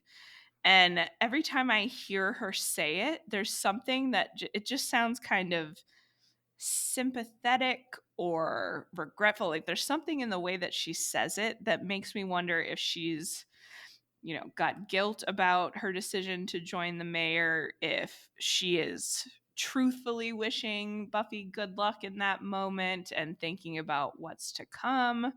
Oh, I I always interpreted it as her thinking to herself, like, "Oh, I better say something nice to Buffy right now," because Okay. So to make sure they don't see that she is like on the depth of betraying them, like she plays into like, I'm still good, I'm still with you guys, like yeah, that type of thing. because she has just I been like, "I'm on board. I'm doing the tests. I'm just shooting my mouth off." And Yeah. Buffy, in that moment when Buffy's like, "I guess I should go get changed," Buffy has a vibe about her of like, "I don't wanna even share space with Faith right now. I'm so That's conflicted true. about how I feel about her." So I think Faith feels that and wants to sort of, like, touch base with her, but I do believe Mhm. she's struggling with her Yeah. double agent if you role. I don't because think well, I anyone mean, doesn't. if you Yeah. correlate it to the end of the last episode, consequences, like, because remember, Faith saves her life. Yeah. I it's it's it's a very complex. I mean, it's like anything else. I think it's all of the That's true. things that you guys are both saying. I think yes, no. I think Buffy just shoots her down, but I think that at the end of the day, like Faith still sees the life that she wants in Buffy, and I think that Buffy, who keeps saying that this is what she wants to do for Faith, she never really full on acts it out. And then when she does, it's almost Mm. like a reaction to something else. Whereas as human beings, we don't want to be a reaction. We want people to react to us, not because of something else that always causes Buffy to go, "Oh, we need to help her. We need to help her. We need to invite her here."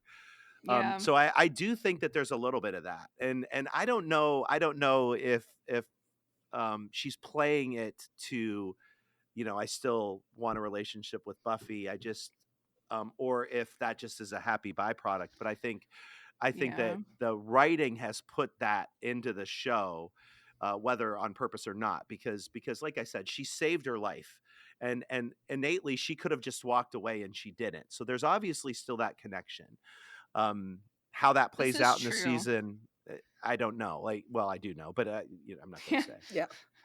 Well, and when on my most cynical days, if I rewatch this one, I almost see it as her taunting Buffy a little bit. I've read it like that before, and I don't know, maybe it was I was in a different mood watching it, rewatching yesterday, where I was like, huh, now I'm seeing it a little differently or thinking of other Like it's options. a But little bit genuine. Yeah. yeah, I love this show. So Well, and many the root layers. the root of it, really. I mean, they're still competing against each other for the Yeah, that obstacle course too. So again, just another layer. that's There are true. not many shows that pull off as much as this episode did, or many of the episodes do. Mhm. And again, just another thing that we haven't really talked a whole lot about. But the relationship and the mirror images, again, you talked about, again, to come full circle, the mirror image of the Mhm. mayor and Faith and Giles and Oh, Buffy is just amazing and awesome. there's one more thing. Can we talk about the fact that Faith just I don't know where I've heard this. So if you're listening and you have heard this point come up, please write in and let me know. But at some point over the last few years, just, looking at Buffy stuff or listening to Buffy podcasts, I remember somebody making a point about how Faith seems to just be pretty dangerous in terms of Black characters because she essentially replaces Kendra, like kind of literally replaces Kendra, and now she's replacing Mr. Trick at the right hand of the mayor, and we have had such limited contact with people of color in Buffy. The fact that that Faith has come in and taken over the roles of the two Black characters that we got to know at all, I was like, yeah, that is kind of, Hmm. I don't know. I It's think like, it's a look out, coincidence, but right? It's a and weird also one. it's not really Faith's choice to replace Kendra. So as a character, she doesn't No, have any agency in that, but it's mainly the writers where I'm it's the like, okay, writers. guys. It's like the early seasons of Walking Dead where every time there was a Black Mm-hmm. character, if there was a new Black character, the old Black character had to get killed. Yeah, that And got to be pretty ridiculous. they got a Like, lot of crap for guys. it from the fandom, thankfully. And in later seasons, we had multiple Black characters who got to live at the same time and know each other. Mm-hmm. But that was just one thing that kind of stood out. Is there a Black version of the Bechdel test, like two named characters who talk to each Oh, other about something other than a white person? I would think so. We Now should I'm start applying Googling. that. Right? Bechdel test. There has to be. Ah! The Duvernay test Oh, for Ava DuVernay. is what's coming up. Yeah. And then there's the Latif test. That's by director Nadia Latif and writer Layla Latif. This test checks that at least two characters of color exist beyond being paired romantically, fulfilling tropes, or supporting a white character. So Buffy would never pass that. No. And then Duvernay replaces women with people of color, and the final rule being the characters have to talk about something other than race. Okay.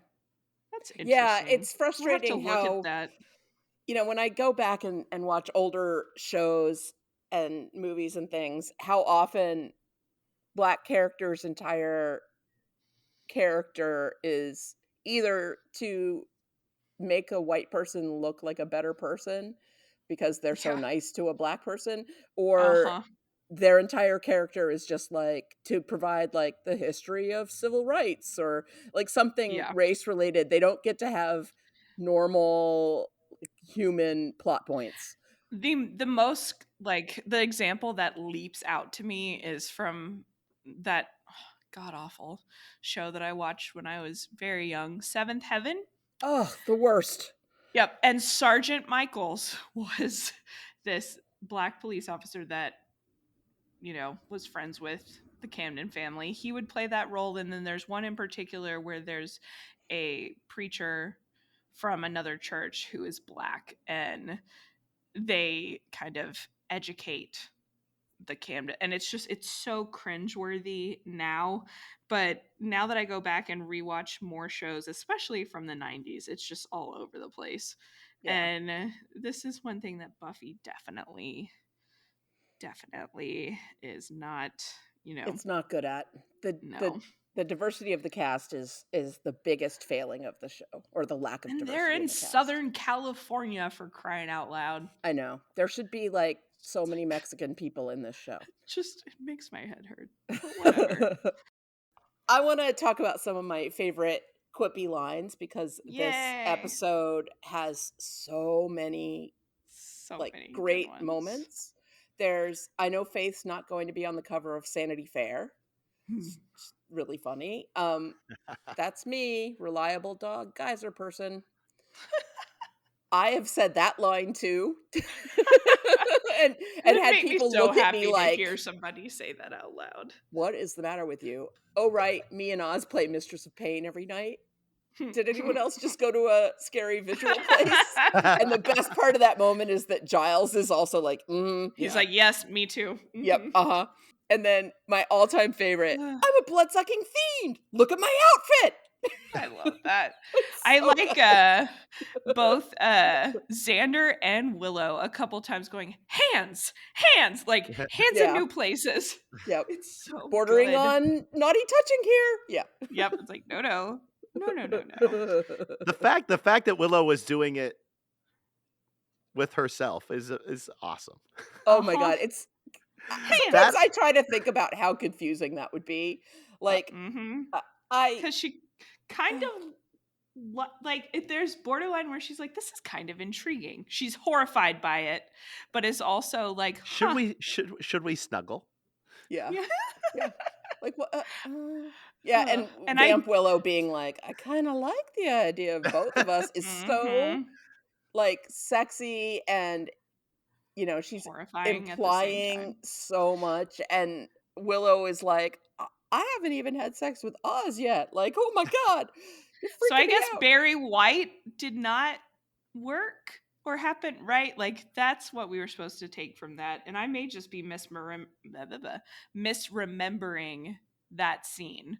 Because part of me thought that they did have sex. No. They didn't. I don't know where I got that. Yeah, Oz turns her down. Or I must be conflating, because I remember Oz being like, well, I don't want you to do this just because you think you need to or anything like that. I must be conflating the same scene and splitting it up into two different scenes in my head for some reason. Maybe Barry White's just that powerful that I assumed they had sex. Yeah, like, how can you not? If you're playing Barry White, that's what that means. Sex has to happen. Oh God. I also love the Anya line, just kind of furthering this whole, like, sexual kind of analogy with vampires, and she's just like, vampires always thinking with your teeth. Yeah. that's good. They're just so I didn't many clip lines. the sound from it, but I love Willow's speech about why she killed, when Willow is pretending to be Vamp Willow, and she's like, she bothered me. She let people walk all over her. Then she gets mad at her friends for no reason. It's just, it's such a great Willow yammering moment. And it's the one when all the vampires are like, what's happening? Oh yeah. And she tries to like casually like touch that one guy's hair and gets like caught. Oh my gosh. Oh, yeah, that's so great. funny. Which paralleled, like, because Vamp Willow did that too, and earlier in the episode, unbeknownst to her. But Vamp Willow was able to just like gracefully do it. Yeah. And regular Willow is like awkward and, gets caught, which is hilarious. To get caught in someone's straight hair is really funny. Mm-hmm. That guy needs a brush. Yeah. There's just so much in this episode. I feel like we could have 2 hours of us just repeating the quotes back and forth, and even though, longer than the actual episode because of how good it is. Yeah. And, I don't love JW and I don't enjoy giving him credit, but He's this a really good episode writer. it's phenomenal. And like you said, Jim, he gets these characters, he knows them. And this episode is kind of the perfect example of that one.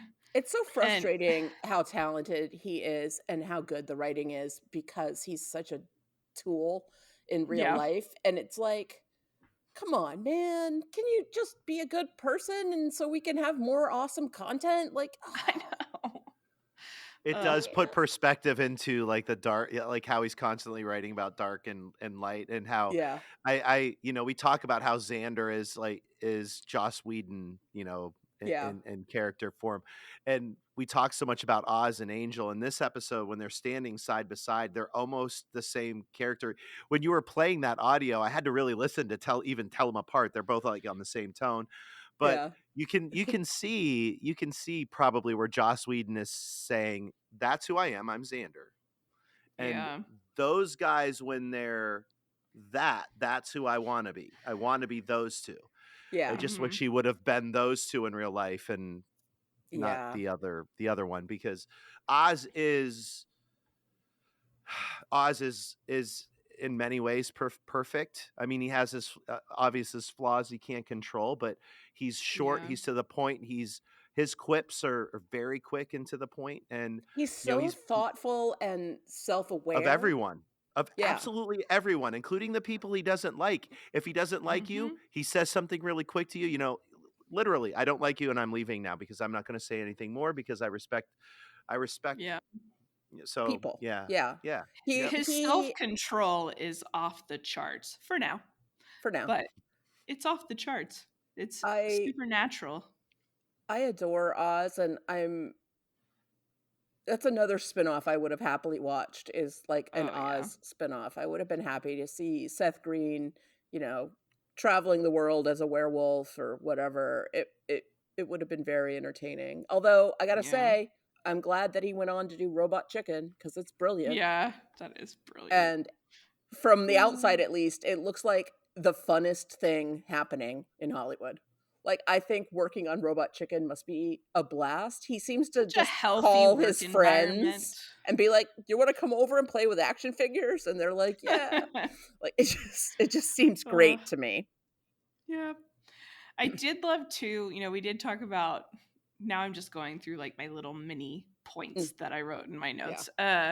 Cordelia, coming upon Willow stuck in this cage and seeing it as the perfect moment to kind of get some answers about the affair between Willow and Xander, and Cordelia thinking out loud and hearing her talk about and acknowledge that she and Xander kept being put in, like these life or death situations, and that making it sexier, and that explaining some of her attraction to him.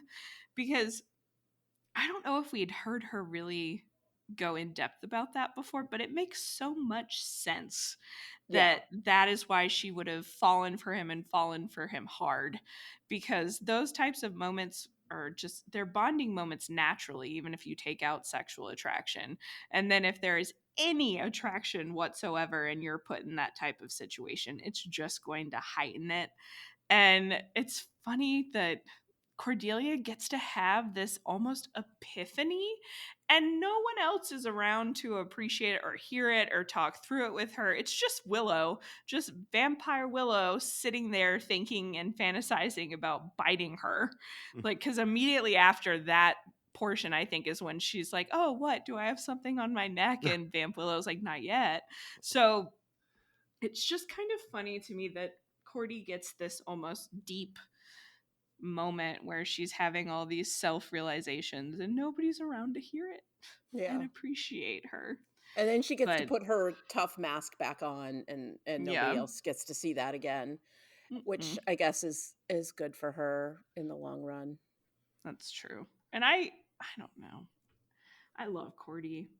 I really do. It was so funny how much Jason hated her. I know. I was sitting in my car listening and be like, no, Jason, you don't understand. Well, I get it based on though. just that episode, yeah. I Oh, get it. yeah. She In was that she episode, was she was cruel. premium mean girl in that episode for sure. But Yeah. it's funny in isolation. Like if you pop into some of these episodes, how weird it can be. Like if you want, this is clearly the episode.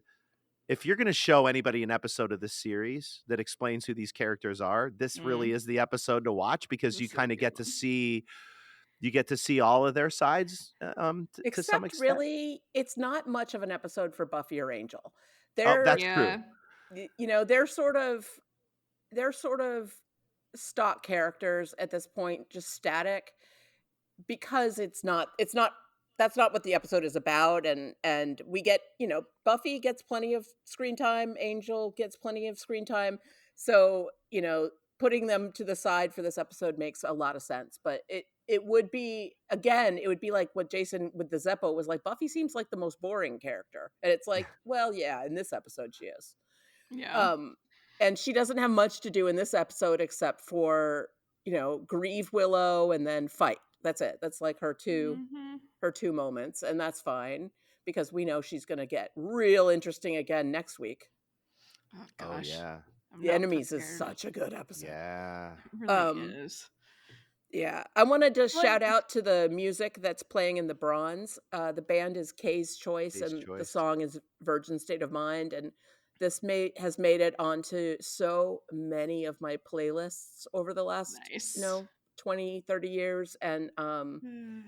I just, it's a song I love to sing along with because it's so, like, I don't know, sort of self-indulgently mopey. And It's a good way to put it. and the voice is right in the part of my singing voice that is the strongest, so it's a good car song for me. Nice. And it's a different kind of song too. Like it's not when they started playing it in this episode, it's just a different, there's a different flow to it, and It's which I mopey liked and a lot. it's got an Yeah. interesting pace. Yeah, I really like it. Mm. And They- I had they had forgotten a- what episode it was in, and I was like, oh, that song! I love this song. So I remember when I saw this episode thinking they looked familiar to me, and I had actually seen this. They had a song like in the mid 90s that was a hit, and I don't even remember the name of it, but it had something to do with like addiction or something like that. But they opened for Alanis Morissette. So I actually saw them. I saw them. Didn't really realize. I mean, I was there to see Alanis, but so they were actually a pretty big That's band at cool. one point. Again, I think the show does a nice job of kind of pulling, again, CW, pulling in acts that are probably at this point prominent, at least on the indie scene, that might resonate with kids. Well, I mean, kids. I say kids. We had someone in middle school watching it at this point, and two Yeah. late 20s. We're Yeah. in our late 20s watching it, so I think they found a nice little balance there. Full adults. True. Yeah. Yeah. All right, I think it's time for us to recap some of the pop culture references we heard in the episode, or not so pop culture as it may be. Kara, want to start us off? The culture references. So first up, Buffy is talking about the Rorschach test, and she says the Watcher Council shrink is heavy into tests. He's got tests for everything. TATs, Rorschach, associative logic. The TAT is the thematic apperception test developed by the American psychologist Henry A. Murray, which uses a standard series of provocative yet ambiguous pictures about which the client must tell a story. Each story is carefully analyzed to uncover underlying needs, attitudes, and patterns of reaction. The Rorschach test was developed by Swiss psychiatrist Hermann Rorschach, who was alive and kicking from 1884 to 1922, who used a group of standardized ink blots and asked the client to relate what the pictures brought to mind. We believe associative logic to be those word association tests where the shrink says a word and you say the first word that comes into your head. So I know that Rorschach tests, for whatever reason in particular, seem to pop up in movies and media all the time. Yeah, All the they're time. really popular. Yep. I think And because they are visual and memorable. yeah, it makes sense. And they're simplistic enough where you Mhm. don't necessarily need a lot of explanation, but I kind of would have loved to see that, honestly. Just the psychology nerd in me. Be good to ask Sam about some of that stuff too. Yeah, seriously. I am terrible at the word association test also. I know, I'm always like, Or I know. or I'll say the same word over and over again that has nothing to do. Yeah. Because if Cool, you're intellectual, cool. you're gonna be like, "What do they want me to say here?" Yep. And I don't what's gonna not get me in trouble? Right? Yeah. Oh, there was something brief tangent on TikTok where, and I have no idea if this is true because, TikTok, but they were talking about asking neurodivergents in particular, what is what did the numbers, or what do 2 and 7 have in common? And I heard that and paused the video and was sitting there and I was like, well, I mean, 7 minus 2 is 5, but I don't really Is think it the that's what they have diagonal in line? common. That's what I said. I was like, they kind of have similar shapes somewhat, depending on how you write it. And there's the diagonal line, and they're both prime numbers. And then apparently, if the neurodivergent answer is something like that, whereas neurotypicals would be like, they're numbers. Oh, They're both numbers. And I was like, that's a given.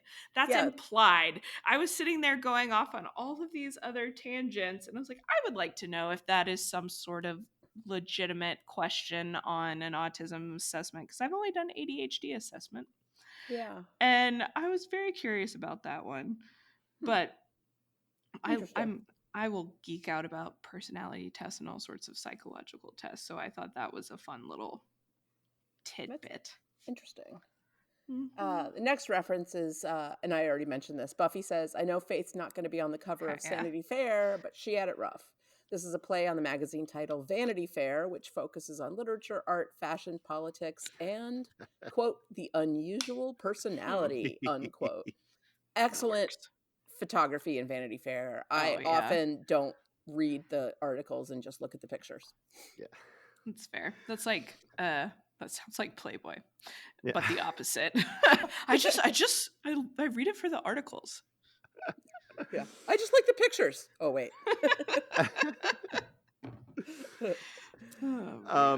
This is a good one. Faith, after a workout with Wesley, Princess Margaret here had a little trouble keeping up. Princess Margaret, the Countess of Snowdon, is the younger sister of Queen Elizabeth. She was born in 1930 as Margaret Rose to King George VI and Queen Elizabeth, the Queen Mother. The princess was a heavy smoker for many years. Some sources say she smoked up to 3 packs a day, but reportedly quit finally after having a stroke, a heart attack, and lung surgery. And I did like that line with Wesley. Talk about a subtle throw in, though. You have to really know your right monarchical history. I like that better, the heavy smoker line, because I was like, what? Because she's a woman and a princess, but this deep cut I like more. Yeah, I took it as sort of a, like, she's a princess, she's prim and an old lady, but this is way funnier. The heavy smoker makes more sense. Yeah. Oh, man. And as we touched on earlier, the mayor, in gifting Faith her fabulous new apartment, says, if I'm not mistaken, some lucky girl has herself a PlayStation. And this was a PlayStation 1. And it is, of course, a game console for a home video gaming system made by Sony. More than 30 million PlayStation game consoles have been shipped worldwide, making it one of the most successful game consoles ever. I currently have a PlayStation 5 sitting in my house that needs to be broken in, so maybe I'll do that this afternoon. Very Sounds cool. like a good plan. Oz says to Willow, the band, we had a gig in Monterey Sunday night. Monterey is a city in California, roughly 250 miles north of Santa Barbara, which Joss Whedon has said is where Sunnydale would be if it were real. Not bad. Not Monterey, but Santa Barbara. Yeah. Yeah. Xander says, "Did you remember to tape Biography last Friday?" And Biography is the trademark show on A&E. At the time, it really was the Arts and Love Entertainment Cable Biography. Network. It focuses on the life story of a different person every day, and they would veer down their little tangents of themes and things like that. So it's it weaved in and out of my life at that time quite often. Nice. Gosh. And this next one makes me happy too. Of course, Xander misunderstanding Old Reliable as Old Faithful and says to Willow, "You're like a regular geyser of fun that goes off at regular intervals," which is fun because it makes sense in a weird Xander way that's completely wrong. And Willow says, "That's Old Faithful." And Old Faithful, of course, is a well-known geyser at Yellowstone National Park, which erupts at an average interval of 64.5 minutes. And for those that don't know, Yellowstone and Old Faithful and a lot of the, natural occurrences we see there is as a result of a supervolcano. Yellowstone itself is a supervolcano and it is active. And that results in all the geysers and hot springs. So if you want to go down a rabbit hole, please Google Yellowstone supervolcano, but be prepared because it's dark. And in that same scene, Xander says, "Isn't that where the guy had to shoot?" And Willow interrupts him. God. "That's Old Yeller." Old Yeller is a 1957 Disney movie based on the novel by Fred Gibson about a stray dog and the family that takes him in. If we remember correctly, Old Yeller gets rabies from a mad wolf and therefore has to be shot. Old Yeller also is like really protective of the family, really becomes like their guard, and that's how he gets bitten by the wolf, is stopping the wolf from biting a member of the family. So when it has to be shot, it's famously a cry movie because they have to shoot the family dog. And well, we all know if a dog dies in any movie, it's devastating. Accurate. I've seen Old Yeller one time. I think I was 11, and I have never seen it again. Yeah. I think adults really take joy in showing this to their children. God. For whatever reason, I just can't even. I don't. Phoebe's mom on Friends would only show her like up to a certain point. Oh, that's and right. This is one of those that she ends up thought it was finally a happy watching. Yeah, she's like, "That's a great movie." I and just then, remember her reaction to it. as like in her late 20s, finally seeing it, and it's like, oh, well, she's like, "Put the gun down." Oh God. So Xander, oh gosh, I get the John Wayne one. Okay, so we're gonna talk about this one for a second, but so we charge in much in the style of John Wayne, and I guess we're kind of at that cultural point where people might not remember who John Wayne was. He was at one time for sure the most famous movie cowboy, maybe most famous actor up to a point. His real name was Marion Morrison, and his nickname was the Duke. He is remembered for a slew of movies. I mean, I've got some great ones here. Let's see. Fort Apache, She Wore a Yellow Ribbon, Rio Grande. For me, it's The Searchers. Yeah, well, and that was one of his last, if not his last movie, when he was sort of diving into that elderly cowboy mode. I can't remember the name of the movie he was in with Jimmy Stewart. It'll come to me hopefully before the end of this episode, but he was in True Grit. I feel like that True stands out. Not the original, of course. He was also in a lot of war movies. He played a cowboy a lot, and then he plays like a soldier a lot. What is The Longest Day? Is that one of them? That might have been one. Yeah. I can't remember. My mom really loved John Wayne movies, but I did not get into them. My favorite was a movie called The Man Who Shot Liberty Valance, and I'm not a big fan of John Wayne movies for a lot of different reasons, but that movie is absolutely spectacular. It's 62. Both of them were past like their prime years, and what I like to call entering their like Tom Hanks years now, current Tom Hanks. But yeah, and then there was another one called The Shootist, which was right after The Searchers, I think.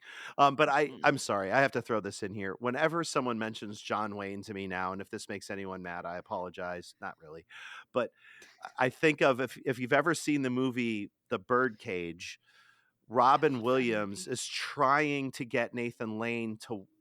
Nathan Lane is his husband, and he's trying to get Nathan Lane to walk like a man because Oh Yeah, they're yeah. trying to pretend to be straight men, Pass and as Yeah. straight. Yeah. Yeah. So Robin Williams is walking like John Wayne used to walk, and if you've never seen the movie, please look up Nathan Lane walking like John Wayne, It's a because great it is moment. one of the funniest scenes ever in any movie whatsoever. So yeah, I'll stop there with my John Wayne talk because we yeah, don't want to. The a lot of Birdcage. his movies really don't hold up to Yeah. current viewing, including The Searchers, which is one of his most famous. It's a John Ford film. The thing about The Searchers that makes it still kind of worth watching is the absolutely breathtaking landscape. Yeah. It also, with a modern lens viewing it, it sheds a lot of light on the way that white people, even into the middle of the 20th century, treated Native Americans. It, it's pretty reprehensible in that way. Uh, Yeah. it's a film school movie, right? It's like you don't watch it because you think it's good. You watch it to understand filmmaking at the time and attitudes at the time, and how far we've come and how far we still have to go. I like the idea of calling him Marion Morrison. That has very different connotations to me than John John Wayne. Wayne. Yeah. It's fun. Oh man. All right. So next up, we hear Anya referencing Willow's attempt at portraying Vamp Willow, and she says, "If she's a vampire, then I'm the creature from the Black Lagoon."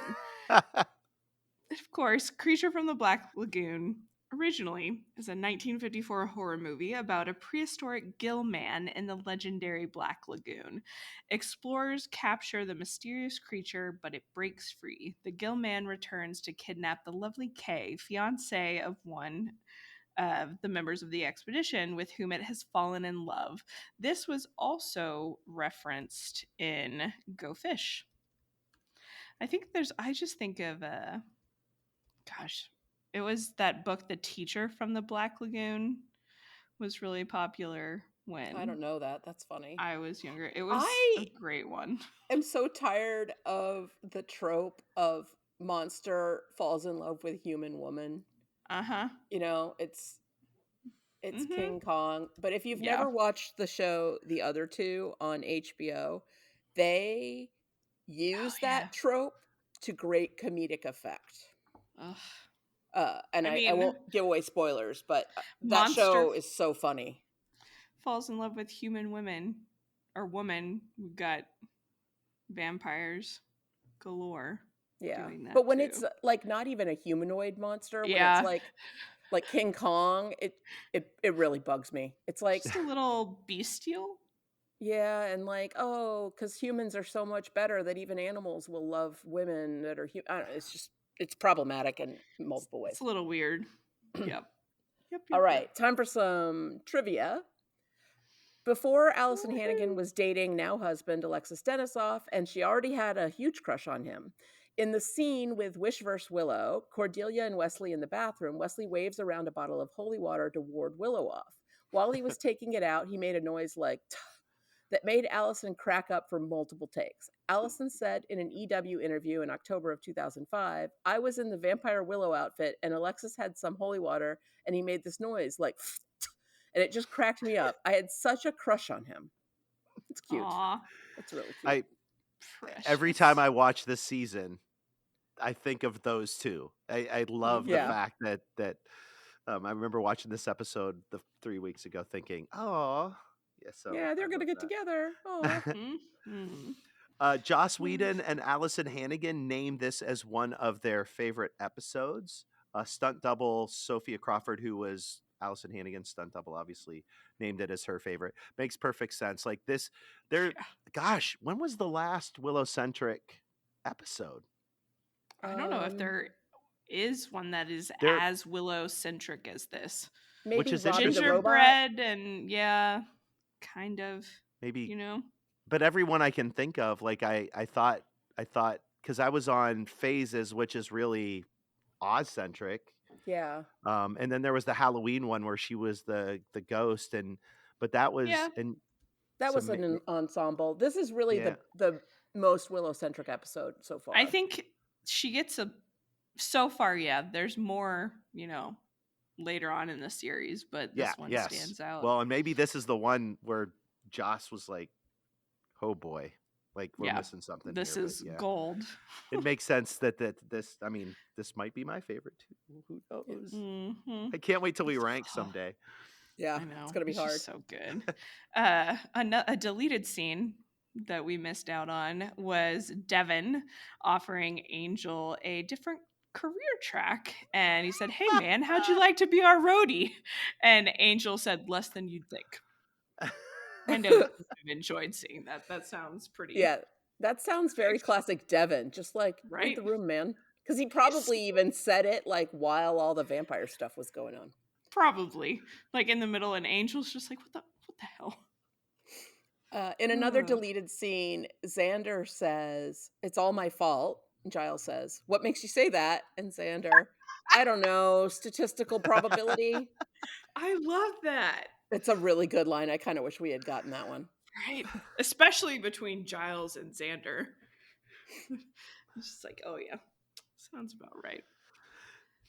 Oh, that reminds me of another moment that I really love, and I didn't get to play it. I'll just play it right now because it's Giles and Xander. I can't feel anything. Arms, legs, anything. She was truly the finest of all of us. Way better than me. Much, much better.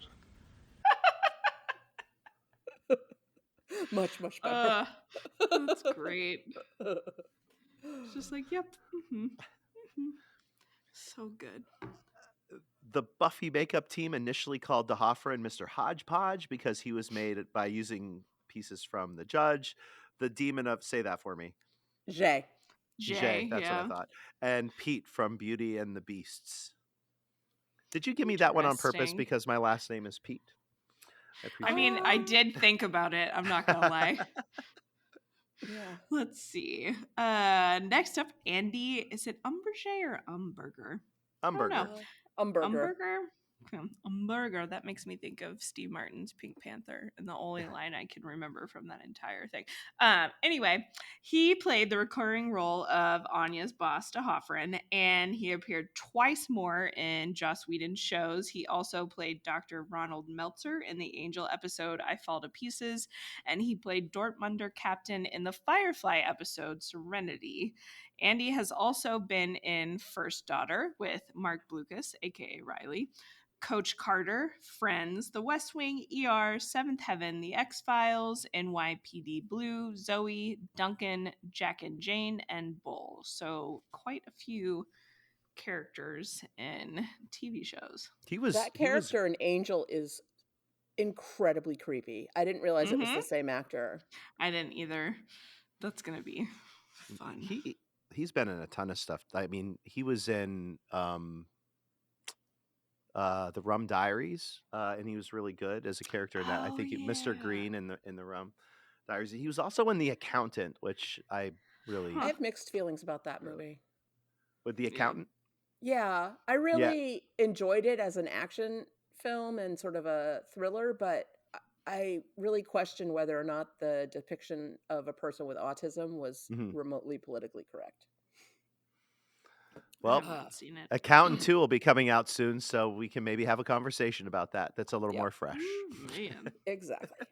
In the Bones episode, Bones, of course, starring David Boreanaz, our beloved Angel, the episode is called The Man with the Bone. The mayor's wife, that's confusing because there's a mayor in Buffy, but it's in the Bones episode, mayor wife is wearing what appears to be Vamp Willow's leather top from Dopplegangland and The Wish. The only difference is there are some ruffles around the cuffs. I looked it up. It's got to be the same shirt. Like, it looks exactly the same to me. I'm gonna have to go look it up after we're done recording. I just hope that there's something somewhere where some costume person on that show did that on purpose. I'm sure they There did. were multiple Buffy sites and Reddit threads that seemed to take it as fact, but I could not find anything from an actual person who worked on the show. But I bet there's something out there somewhere. Ugh. Joss Whedon liked the character of Vampire Willow when she was first introduced in The Wish so much that he wrote this specifically for her, which I'm very, very thankful for, because this was, And not again, surprised because yeah. she stole the wish. You For know, sure. like Vamp Xander wasn't nearly as interesting as Vamp Willow. And of course, like we had to have her back. I remember when the promos came out and we knew that Vampire Willow was coming back, like my friends and I were all really excited about it. So good. The scene where Vampire Willow is walking down Sunnydale's main street, finding it full of happy people, is a shot-for-shot recreation of Cordelia walking through the same area in The Wish, which is brilliant. However, Cordelia's experience is the direct opposite of Vampire Willow's. Although she never witnesses it, this one shot encapsulates the difference made by Buffy's appearance in Sunnydale. This is especially relevant in Gingerbread, where Joyce questions whether or not Buffy really does any good by being the Slayer. And it's true, it kind of comes full circle. The Wish and Gingerbread and then Dopplegangland. Gosh, this scene came off so creepy to me. Oh yeah. Mm-hmm. They played that so it was just so creepy to me, which is funny in and of itself. Yeah. Allison Hannigan loved her vampire makeup so much that she was made up again as Vampire Willow to attend a Halloween party that same year. I mean, if you have access to this kind of fantastic, talented makeup team, like of course. Mm-hmm. This is not the only time Allison Hannigan has played her own doppelganger. In How I Met Your Mother, her character Lily has a stripper doppelganger. I love stripper Lily. Yeah, that's good too. The doppelgangers in How I Met Your Mother are really funny. Yeah.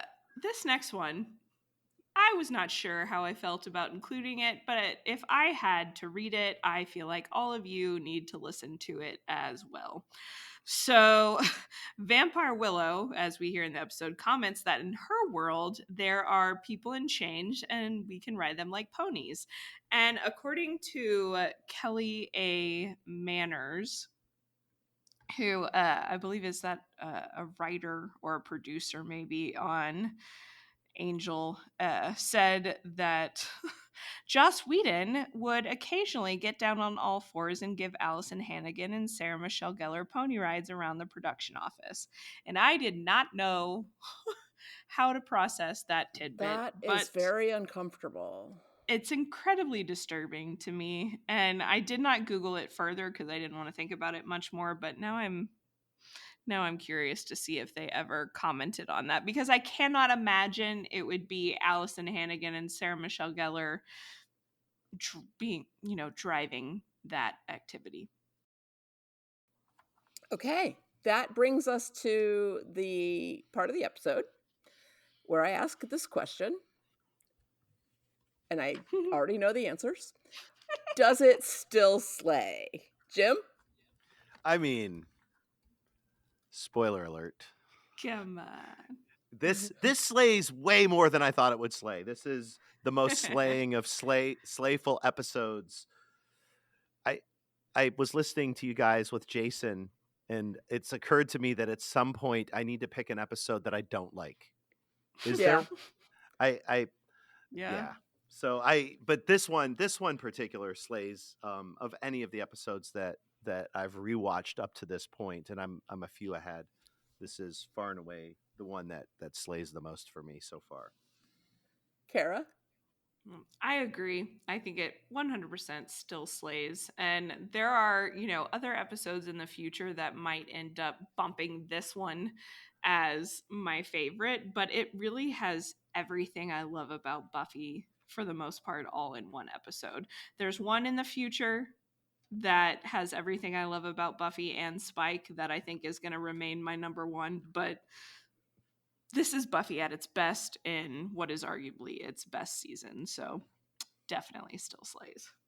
Yeah, I don't think it's a question that it slays. I think it's a perfect episode. Is it my number one? That's hard to say when there are episodes out there like Checkpoint or Tabula Rasa. Tabula Rasa is Tabula Rasa is so good. I mean, it's chef's kiss. so amazing. And also And it has just Spike, Randy Giles. And just in this season, we had Band Candy, which is another one that I just absolutely adore. But yes, this one definitely still slays. All right, guys. I think it's time. I'm a little hungry. Let's head over to the Bronze and get a snack and hear from some of our listeners. Bronze things. Things of bronze. Jim, why don't you start off reading Becca there? Becca, I'm 1,120 years old. Just give me a frickin' beer. Such an iconic moment. I'll read Jolene. Our good friend Jolene from the UK says, bored now. This is my favorite episode. I even go back and watch this one when I'm not doing a rewatch. It's got everything that makes Buffy so good. The one-liners, the dialogue is brilliant, the plot and character development. Every actor is perfect in it. Allison Hannigan is that good. I forget it's the same person playing both parts. I just love it. Plus, it's got one of my favorite ever songs in it, Virgin State of Mind by Kay's Choice. It fits so well with the moment it's used in the episode when Vampire Willow walks into the Bronze. Anyway, thoughts and feelings on this one. This may be a long post. Anya at the start is great, especially her concern over flunking math. Spoiler, I feel this might have been the point they decided to keep her as a main character. To Hoffman's first appearance too, not his funniest, but we know they're coming. That's not too much of a spoiler. Seeing Willow losing emotional control with the pencil through the tree and her thrill at doing some dark magic with Anya, bit of a sign of things to come. That pencil's going to come back, but I'm not going to read the rest of that part. Oh, Faith, it's awful that she takes to being sneaky so easily. And the thanks sugar daddy comment, frowny face emojis. It's so sad that this is the direction her thoughts go in. Makes you wonder what she's had to do in the past. Love the mayor's reaction to it. For an evil, spider-eating, head-coming-apart, immortal being, he is awfully clean-cut. Faith does look slightly reluctant, though, when she finds out what the actual price is going to be for her new setup. Oh, yeah, when he's like, let's kill your little friend. Yeah. And, yeah, she does have a moment of like, oh, I'm not ready for that. Well, shit. The scene in the library when they think Willow is dead. She truly was the best of us all. Way better than me. Much, much better. Giles plays this line so perfectly. And then Willow's, geez, who died? Oh, God, who died? Yeah, that's a great moment.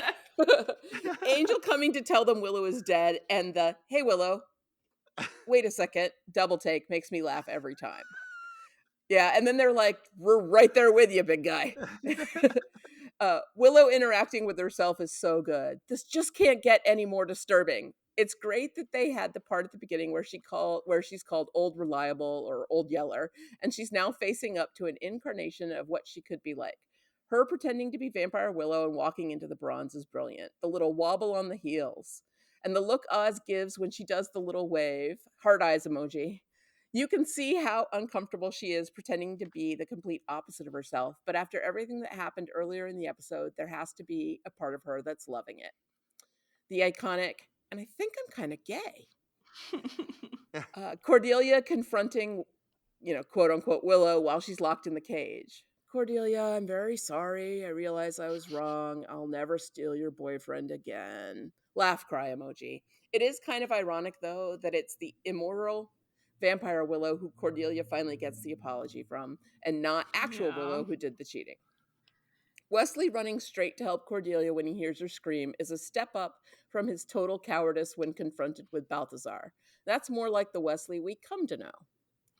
Buffy reacting and stopping straight away when Willow shouts, Buffy, no, as she's about to stake Vampire Willow. This is a huge contrast to Faith's delayed reaction when Buffy shouts before she staked Alan Finch. I don't know if it's even deliberate from the writers, but I feel like it shows another difference between Buffy and Faith and their discipline and awareness of what's going on around them. I think it was intentional. Yeah. Always a bit sad that Vampire Willow ends up back being killed by Oz. Spoiler, it's not the last time he's going to stab her in the heart. Oh Percy with the apple is such a great way to end the episode and give Willow that little bit of confidence to assert herself a bit more without completely becoming a monster. Told you it was going to be a long one. I promise I'm done now, except for my favorite quotes. I could have chosen about 6 more, but I managed to narrow it down to 3. Willow saying, "You think I'm boring," and Oz saying, "I'd call that a radical interpretation of the text." Giles saying, "Well, something very strange is happening." Xander, "Can you believe the Watchers Council let this guy go?" Oz, "Can you get out of here?" Angel, "Skylight in the roof. I can make it." Oz, "I think we need some backup." Angel, "I think I'm needed here." Oz, 10-1, could get pointless. Sorry for taking up about 20 minutes of the podcast. Excited for next week's episode 2. That was great. Oh, man. All right. So next up, we have an email from Piotr, our Polish friend. And he said, "Dear fellow Slayerettes, I was writing my feedback for Enemies, but darn it, I can't pass the opportunity of writing about Dopplegangland 2. What a ride. One funny thing about my first encounter with this gem was that I watched it before the Wish episode because the DVDs were out of order in my DVD case. Oops. That must have been so confusing. Oh my gosh. Yeah. I might be one of the few people in the world who watched Dopplegangland a la prima, and I must say it was okay. It made sense. Of course, I wasn't sure who that necklace girl was, who for 1,000 years wielded the power of the wish, brought upon ruin the heads of unfaithful men, offered destruction and chaos for the pleasure of the lower beings, was feared and worshipped across the mortal globe, and now she's stuck at Sunnydale High, a mortal, a child, and flunking math. I wasn't sure what that parallel hell dimension was all about, but it was still enjoyable. There is not one element in this storyline that is out of place. Everything fits perfectly within clever plot twists and brilliant humor. Allison Hannigan playing Willow, who really sucked at acting out of Vampire Willow, was the acting masterpiece. I'm a blood-sucking fiend. Look at my outfit. And her hand getting stuck in that girl's hair. Little details. That was good. The underlying issue in the episode is near and dear to me. I myself have been struggling with finding balance between being kind or helpful and being a people-pleasing doormat. Where is that fine line separating the two, and how should my assertiveness come into play once I realize people are taking advantage of me? Should I just throw them across the room? That's an option. I'm going to try that next time. Yeah. There is always the fear of backlash, rejection, and ostracism when people learn we're not a pushover. They often get upset. "I thought you were nice," is a line I've heard many times whenever I manage to stand up for myself. I believe these chicken feet are mine. Now, if you'll excuse me, I have someone else's homework to do. That was cute. At least Willow stood up to Anya firmly when it came to something that she felt could cause harm. Xander, quote unquote, rescuing the Vamp Willow from Percy was priceless. I think the terrible fashion choice that made Willow look like a kindergartner was excusable this time because of the contrast it created between the Willows. Yep, I'll go with that. I like how the unfortunate magic accident gained the good Willow some respect. No more old reliable geyser dog. Willow not wanting to kill the bad self made sense to me. I would have felt exactly the same way in this situation. Dusting of the bad Willow in the end was probably the best dusting scene so far. Mouthing the F word while dissolving into nothingness was subtle but very effective. Thank you for slaying another episode. I'm looking forward to more. So here's an amusing thing. Hearing Penny's voice in our building's lobby earlier this week gave me a brief jolt of, wait, did I accidentally turn on the podcast app on my phone? That's funny. That was great. Thanks, Piotr. It's so great to have you as a regular contributor. We love it. I love it. All right, that is the end of the main section of the podcast. Stay tuned for the Watcher's Diaries if you want to hear the spoilery discussion. If you'd like to join the conversation, you can find all of our contact information at podcastica.com and in the show notes for each episode. Also at podcastica.com, you'll find links to our social media pages and all of our other shows, including, I think, one of the most underrated shows on podcast. I don't know if it's underrated to us, but maybe to people outside. And that's Run for Your Lives podcast, which covers all that is Podcastica. I mean, I don't really know how else to explain it other than that. But they just released Five Nights at Freddy's. They cover, I mean, every single, like, I don't know. It's There's a all lot of about any movie where people have to run for their lives. So it's a lot of apocalyptic disasters and horror, and Paige and Daphne, who are the hosts, have a really great chemistry together. You know, you can feel their very genuine friendship coming through the microphone, and they are both really good podcasters, and it's a lot of fun to listen. I only listen sporadically because I don't watch a lot of horror movies, so I only listen when it's a movie I've seen. But that's one of the things I great. like about it, right? Like I think a lot of what we do is in one way or another long form. You know, we're in the middle of a series, but this is one of those things you can consume kind of whenever you want to. And I think the nice thing about that, and this may be, you know, because Paige is also, he also does another one of my favorites, Strange Indeed. I think that the relationship is what is the best to me. I've met a lot of you as a listener, and hearing the relationships that you two have, and I think that Daphne and Paige in that just spectacular. I just love listening to them talk. So a lot of times I won't even watch the movies. I have not yet seen Five Nights at Freddy's, and I don't know that I ever will, but I'm definitely going to listen to that podcast. So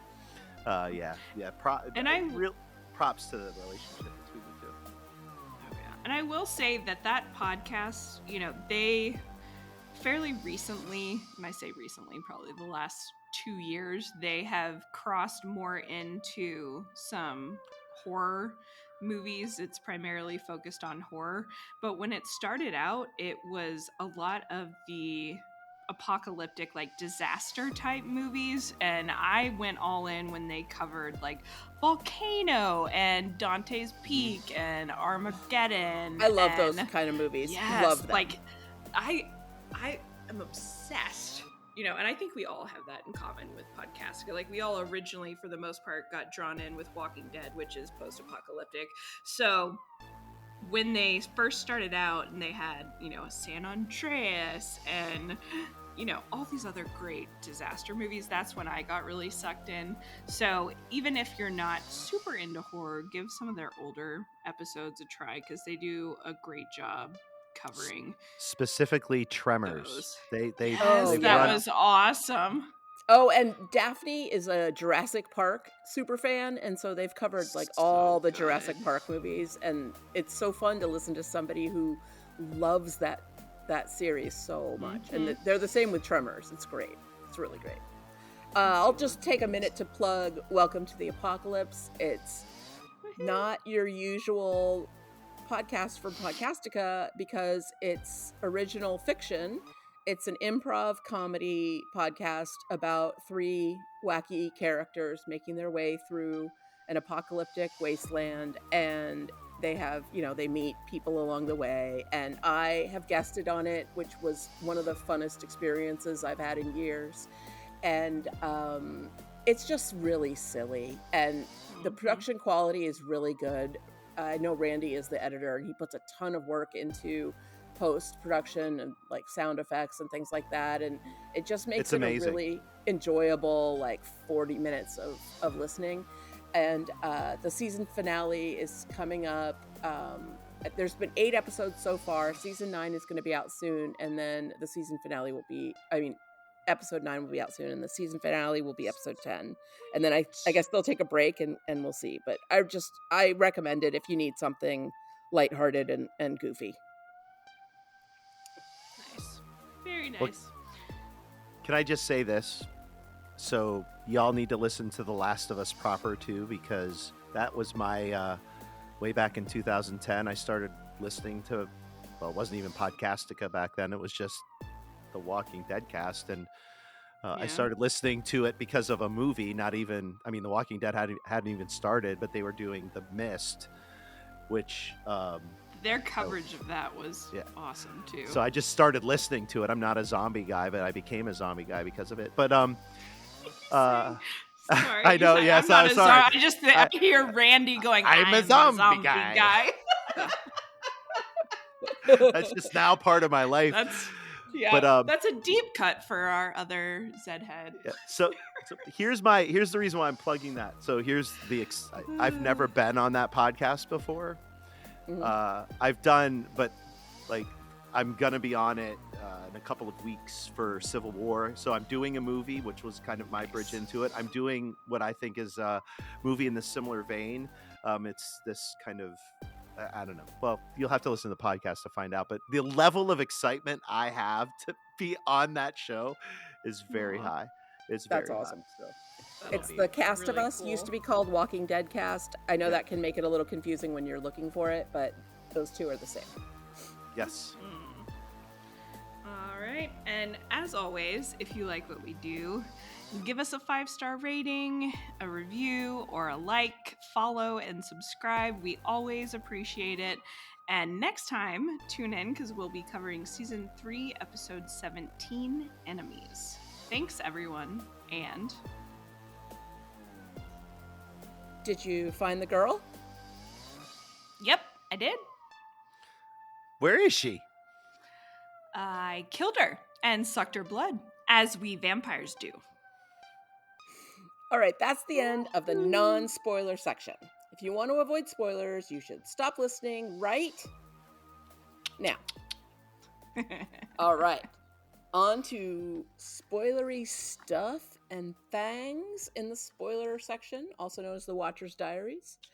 It's too bad we can't sneak a look at the Watcher Diaries. I'm sure it's full of fun facts to know and tell.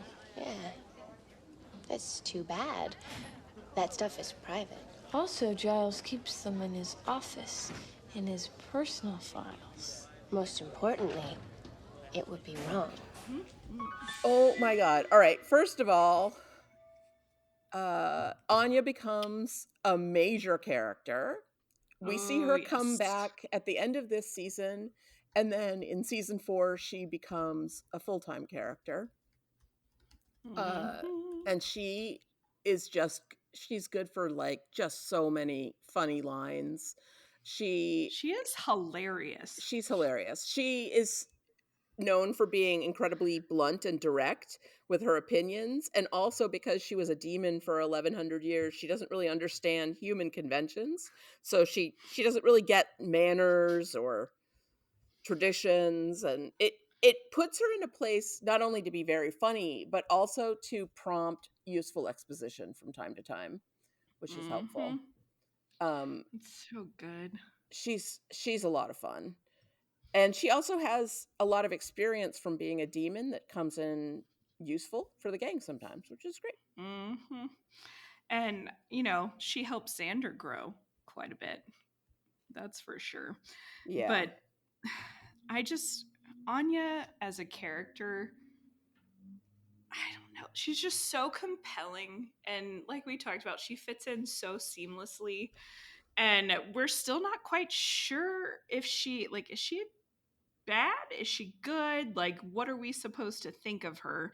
Because, in this episode, she's, kind of on Vampire Willow and all of the other vampire sides, and she's definitely antagonistic up to this point, right? Like she's thorny though. She's not like spiky. Yeah. That's good. That's a good way of putting it. Yeah. But she's such a major part of the seasons that I really paid attention to initially, that there was a big gap for me in these early episodes where she wasn't even a part of the cast yet. So I think that, now I'm kind of hitting my groove. We're starting to head towards, the last few seasons where she is a main character. And it fills a big gap for me. It's fun kind of diving into these episodes because I just part of like her intro, like like I said, I didn't start really watching until Angel became a part of it, and then I started kind of backing up. But it's nice to have her back in it. It's just interesting to see her being super antagonistic in a antagonistic way, and not just maybe a fun thorn in the side of like Xander, for example. That's true. Because she is, I mean, she's vaguely intimidating still, especially considering our introduction to her in The Wish. That scene still freaks me out Oh, where Cordelia first says, like, I wish Buffy Summers had never come to Sunnydale. And she turns and says, done, in And that voice with her. and the scary face. Yeah, Yeah. that is still a bit of a jump scare, even now that, I know and love Anya. It's just, she's so It's some of the complex. best demon makeup on the show. Anyanka Yes. Demon, she's really terrifying. Mhm. But like still in the body of like an attractive teenage girl. It's well, we know that Emma Caulfield was no teenager at this point, but True. she, she's real pretty, and then she has this like veiny face, and her mannerisms change also when she becomes Anyanka. She's terrifying in The Wish. And then here she's like petulant and crabby, and oh, it's so wonderful. She's really Well, fun. and it's hard to not talk about just immediately the foreshadowing of Willow's character in so many ways in this episode, because obviously, the dark side of Willow, we've already seen some of that come out a little bit in the past episodes, and in this one we see she can be kind of ruthless. And she says her infamous "bored now" line before hurling Percy across the room, which she of course says later before skinning Warren alive. So that parallel is always nice. But then of course the attraction that Vampire Willow seems to have to women, and Willow saying, I think I'm kind of gay, and Buffy reassuring her, like, Willow, just remember a oh gosh, vampire's that scene. personality has nothing to do with the person it was. And Angel starts Angel. out like, well, actually, like, that look that like, Buffy no, gives him. That's a good point. Yep.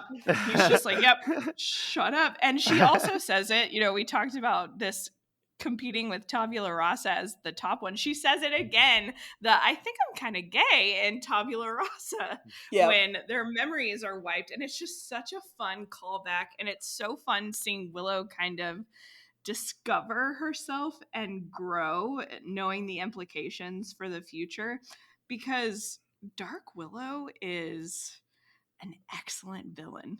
Like, she is terrifying, and I put her up there with Angelus. Yeah, well, especially because of the feeling of betrayal they all have, right? It's like their best friend turns on them. I also love just the beginnings of or not the beginnings, but just the further journey of Willow and magic. And, she's like, that's a little blacker than I like my arts, but we know that she's just going to go really far with it. And the next Willow-centric-ish episode that I really, really love is Something Blue in season 4, when she does the My Will Be Done spell, and, Buffy ends up engaged to Spike, and God, I love that.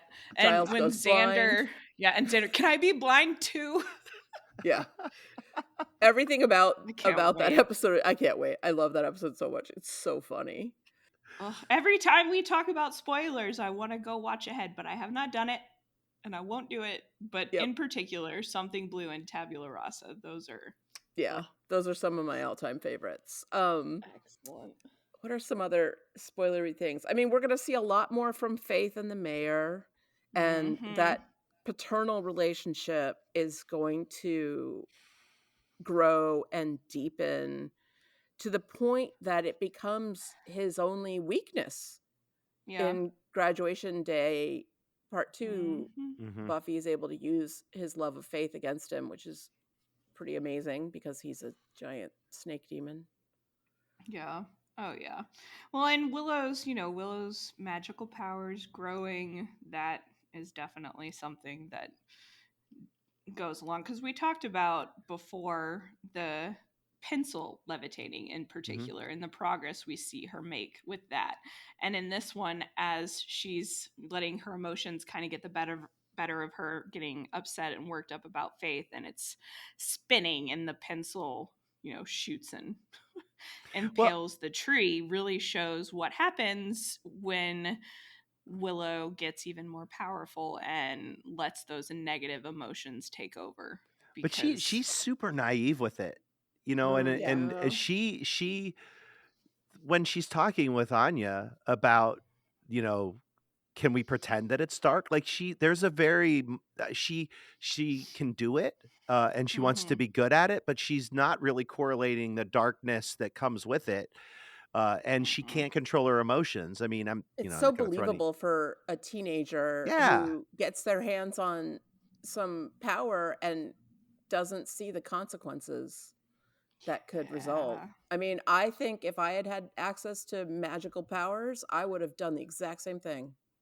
I as would a have teen especially, dived into it and been like, I can handle it. I don't care how dark it gets. I it's just Hubris? Yeah. it's become such a since they introduced Willow's connection to magic, it has become such a pointed backstory throughout many of these episodes too. I have never seen an interview where Joss talks about where season 6 comes into play for him, but you have to imagine that that was always part of the arc, because it's such a very purposeful. Every time we see her using spells, you can see the development continue, to the Yeah. point where we end up in And season 6. other characters like being like, are you sure you want to go there? Or like, oh, it looks like that might be a little dangerous. And Giles is sort of checks in on her, but clearly she doesn't tell him everything that she's up to. She's way more powerful than he realizes. It's such a slow burn because it's from season 2 all the way to the end of season 6 that we get this arc of Willow just getting more and more magical and more powerful. Um, it's great. They couldn't have known they were going to have 6 seasons at this point, but like the fact that they were laying the groundwork for future seasons was just brilliant. Just in case. I love the flawed magic between her and Anya, which comes back to play in, I think, season 5 when they have Oh, the when they're troll episode. when they're in charge of the Yeah. magic. That's a wonderful. They're in charge of the magic shop, and and they bicker, and oh my god, their relationship, it really is an awesome relationship. So I this is really the first time you get to see it, and it comes back multiple times, but that's the one that stands out to me for sure. Yeah. Oh my god, I love the troll episode. It's so funny. And feel. Go ahead. Oh no, this is not related, so mine isn't either. So go ahead. No, go ahead. I was just thinking about Wesley running towards Cordelia's scream, and the point that this is more like the Wesley that we know and love, and thinking about his character arc and how much we'll get to see with him develop makes me happy, seeing how far he's come. But this is the connection, because that I was heading in that path. Go ahead, finish your thought. I'll see if it can. No, I wasn't going to say something different. I know. I promise it probably does not connect, because my next thought was going to be, I cannot wait for that awkward kiss in the library where Cordelia and him finally just give in, and then they're both like, yeah, not great. Never mind. So, such a build up. Are you? Yep. Yeah. Oh, it occurs to me we can say the spoilery bit of trivia, which is that the woman that Vampire Willow bites in the bronze is Sandy, and she shows up again 2 more times in the episode Family, which is season 5, and Shadow, season 5. Mm-hmm. I like that they bring her back. And Percy comes back not quite a bit, but he's definitely in. He's continually reminding us that Vamp Willow threw him Yeah. across Mhm. across the bronze. He mentions it, Graduation. and nobody ever tells him that it wasn't this Willow, which I Yeah, absolutely no love. reason. Right. And then he shows Just let back him up in keep season thinking that. 4, and he's a real Yeah, jerk. yeah. Well, so yeah. Oh, Percy. But what I was going to mention too is we start to see, you know, the early development of Angel, where you start to see the Wesley character. He charges forward, which is kind of a motif that he has once he becomes part of the Angel cast. Um, Although it's very interesting how the Cordelia Wesley relationship develops there too, and how it Yeah. connects to this. And then Angel, I think this is that first episode where we don't get a dark version of him or a mopey version of him. We just get kind of a proactive, kind of funny version of him, which is, of course, incorporated. Whenever I see him funny in any episode of anything, and I'm talking about David Boreanaz, I think of the puppet episode in Yeah. Angel. Oh, the puppet episode is so yeah. good. So That is brilliant. but I, I always think by of the episode of Angel when Cordelia has a party at her house and Wesley and Angel go and they're dancing and Wesley's like a giant dork and Cordelia is like, see how dorky he is? He's still cooler than you. To Yeah. Angel, because Angel's like being all mopey and Eeyore in the corner. So funny. Jeez. Oh, I just love that they're clearly trying to shuffle the deck a little bit here and figure out who's going to be where in the coming seasons, and especially with 2 shows. I'm sure by now they knew that Angel was going to be at least a pilot, so if they haven't already filmed it yet. But I just love that, just watching how, because you can, lots of shows do, you know, those hidden pilots where they'll run an episode with a hidden pilot, and they don't need to do that here. They just keep overlapping characters and it feels like everybody's getting their space. And I think that continues going forward because we still haven't met a whole lot. You know, you mentioned you know, Willow skinning Warren, and of course, you know, we keep talking about Jonathan and of course the trio, and yeah, that's not till season 6. yeah, there's so many things that have yet to unfold that are so fun, and you start to see little bits of it here, which is, again, either Joss Whedon is super brilliant or he just kind of lucked into his masterpiece, I guess. That is the complete end of our show. Thanks for listening, everyone. Until next time, I'm Penny. And I'm Jim. And I'm Kara. Keep slaying.